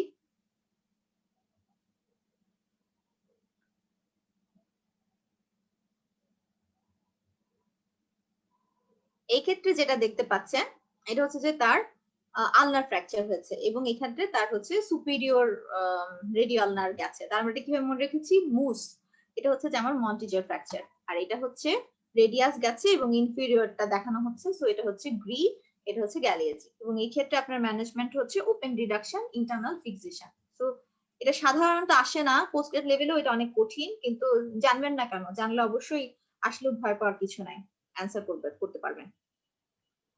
আর এটা হচ্ছে যে এখানে 2 ধরনের ফ্র্যাকচারই আছে, এখানে হচ্ছে যে তার ফিমার ফ্র্যাকচারের হচ্ছে নেক অফ দ্য ফিমার ফ্র্যাকচার আছে আর এদিকে shaft of the femur fracture আছে, জাস্ট চিনলেই হবে। আর হচ্ছে ম্যানেজমেন্ট কি, এক্ষেত্রে যদি শ্যাফটে ফ্র্যাকচার থাকে তাহলে আপনার হচ্ছে ফিক্সেশন লাগবে, যেহেতু এটা পুরা হচ্ছে ডিসপ্লেসড হয়ে গেছে, অ্যাঙ্গুলেশন হয়ে গেছে, ইন্টারনাল ফিক্সেশন লাগবে। আর এই ক্ষেত্রে হচ্ছে প্রথমে তো হচ্ছে আমরা ট্র্যাকশন দেই, স্কেলটন ট্রাকশন বা হচ্ছে সারফেস ট্রাকশন দিয়ে তাকে আগে অ্যালাইনমেন্ট করে মাসেলের লেংথেনিং ঠিক করে নিব, এবং ডেফিনেট ট্রিটমেন্ট হচ্ছে যদি তার 65 ইয়ার্স এজের বিলো হয় তাহলে হচ্ছে ইন্টারনাল ফিক্সেশন লাগবে, কিন্তু যদি এবাভ 65 ইয়ার্স থাকে তাহলে হচ্ছে হেমি আর্থ্রোপ্লাস্টি লাগবে। তার এই হেডটা এখানে যেহেতু খুব বেশি হচ্ছে ইসকেমিক নেক্রোসিস হয়ে যায়, হেডটা দেখা যায় নেক্রোসিস হয়ে যায়, তো এটাকে হচ্ছে রিমুভ করে এটা হচ্ছে একটা আর্টিফিশিয়াল হেড রিকনস্ট্রাক্ট করে দেওয়া হয়, যেটাকে বলা হয় হেমি আর্থ্রোপ্লাস্টি। মোটামুটি আমরা শেষ করে ফেলেছি। আর হচ্ছে এটা একটু হচ্ছে Garden classification of the neck of the femur fracture. এটা হচ্ছে ইনকমপ্লিট ফ্র্যাকচার, এটাও ইনকমপ্লিট ফ্র্যাকচার, এটা হচ্ছে কমপ্লিট ফ্র্যাকচার। একটা ডি থাকার কথা ছিল, সেক্ষেত্রে হচ্ছে কমপ্লিট ফ্র্যাকচার এবং ডিসরাপ্টেড হয়ে যায়, এক্ষেত্রে হালকা একটু ডিসপ্লেসড হয়ে গেছে, বোঝা যাচ্ছে। যাই হোক, আমি মোটামুটি শেষ করে ফেলেছি ট্রমা। আজকে আমরা টর্সো ট্রমা, ইমার্জেন্সি নিউরোসার্জারি এবং এক্সট্রিমিটি ট্রমা, এই ছিল আমাদের আজকের ক্লাস। সবাইকে অসংখ্য ধন্যবাদ। শেষ করে দিই কল্পনা। জি ম্যাম, আপনাকে অসংখ্য ধন্যবাদ। অনেক ইম্পর্টেন্ট একটা টপিক ছিল এবং ডিটেইলে আপনি পড়াইছেন, অনেক কনসেপ্ট ম্যাম ক্লিয়ার হয়েছে এটার কারণে। Thank you so much ma'am. আলহামদুলিল্লাহ, ঠিক আছে, সবাই ভালো থাকবেন। জি ম্যাম, আপনিও ভালো থাকবেন ম্যাম। আসসালামু আলাইকুম ম্যাম। ওয়ালাইকুম আসসালাম।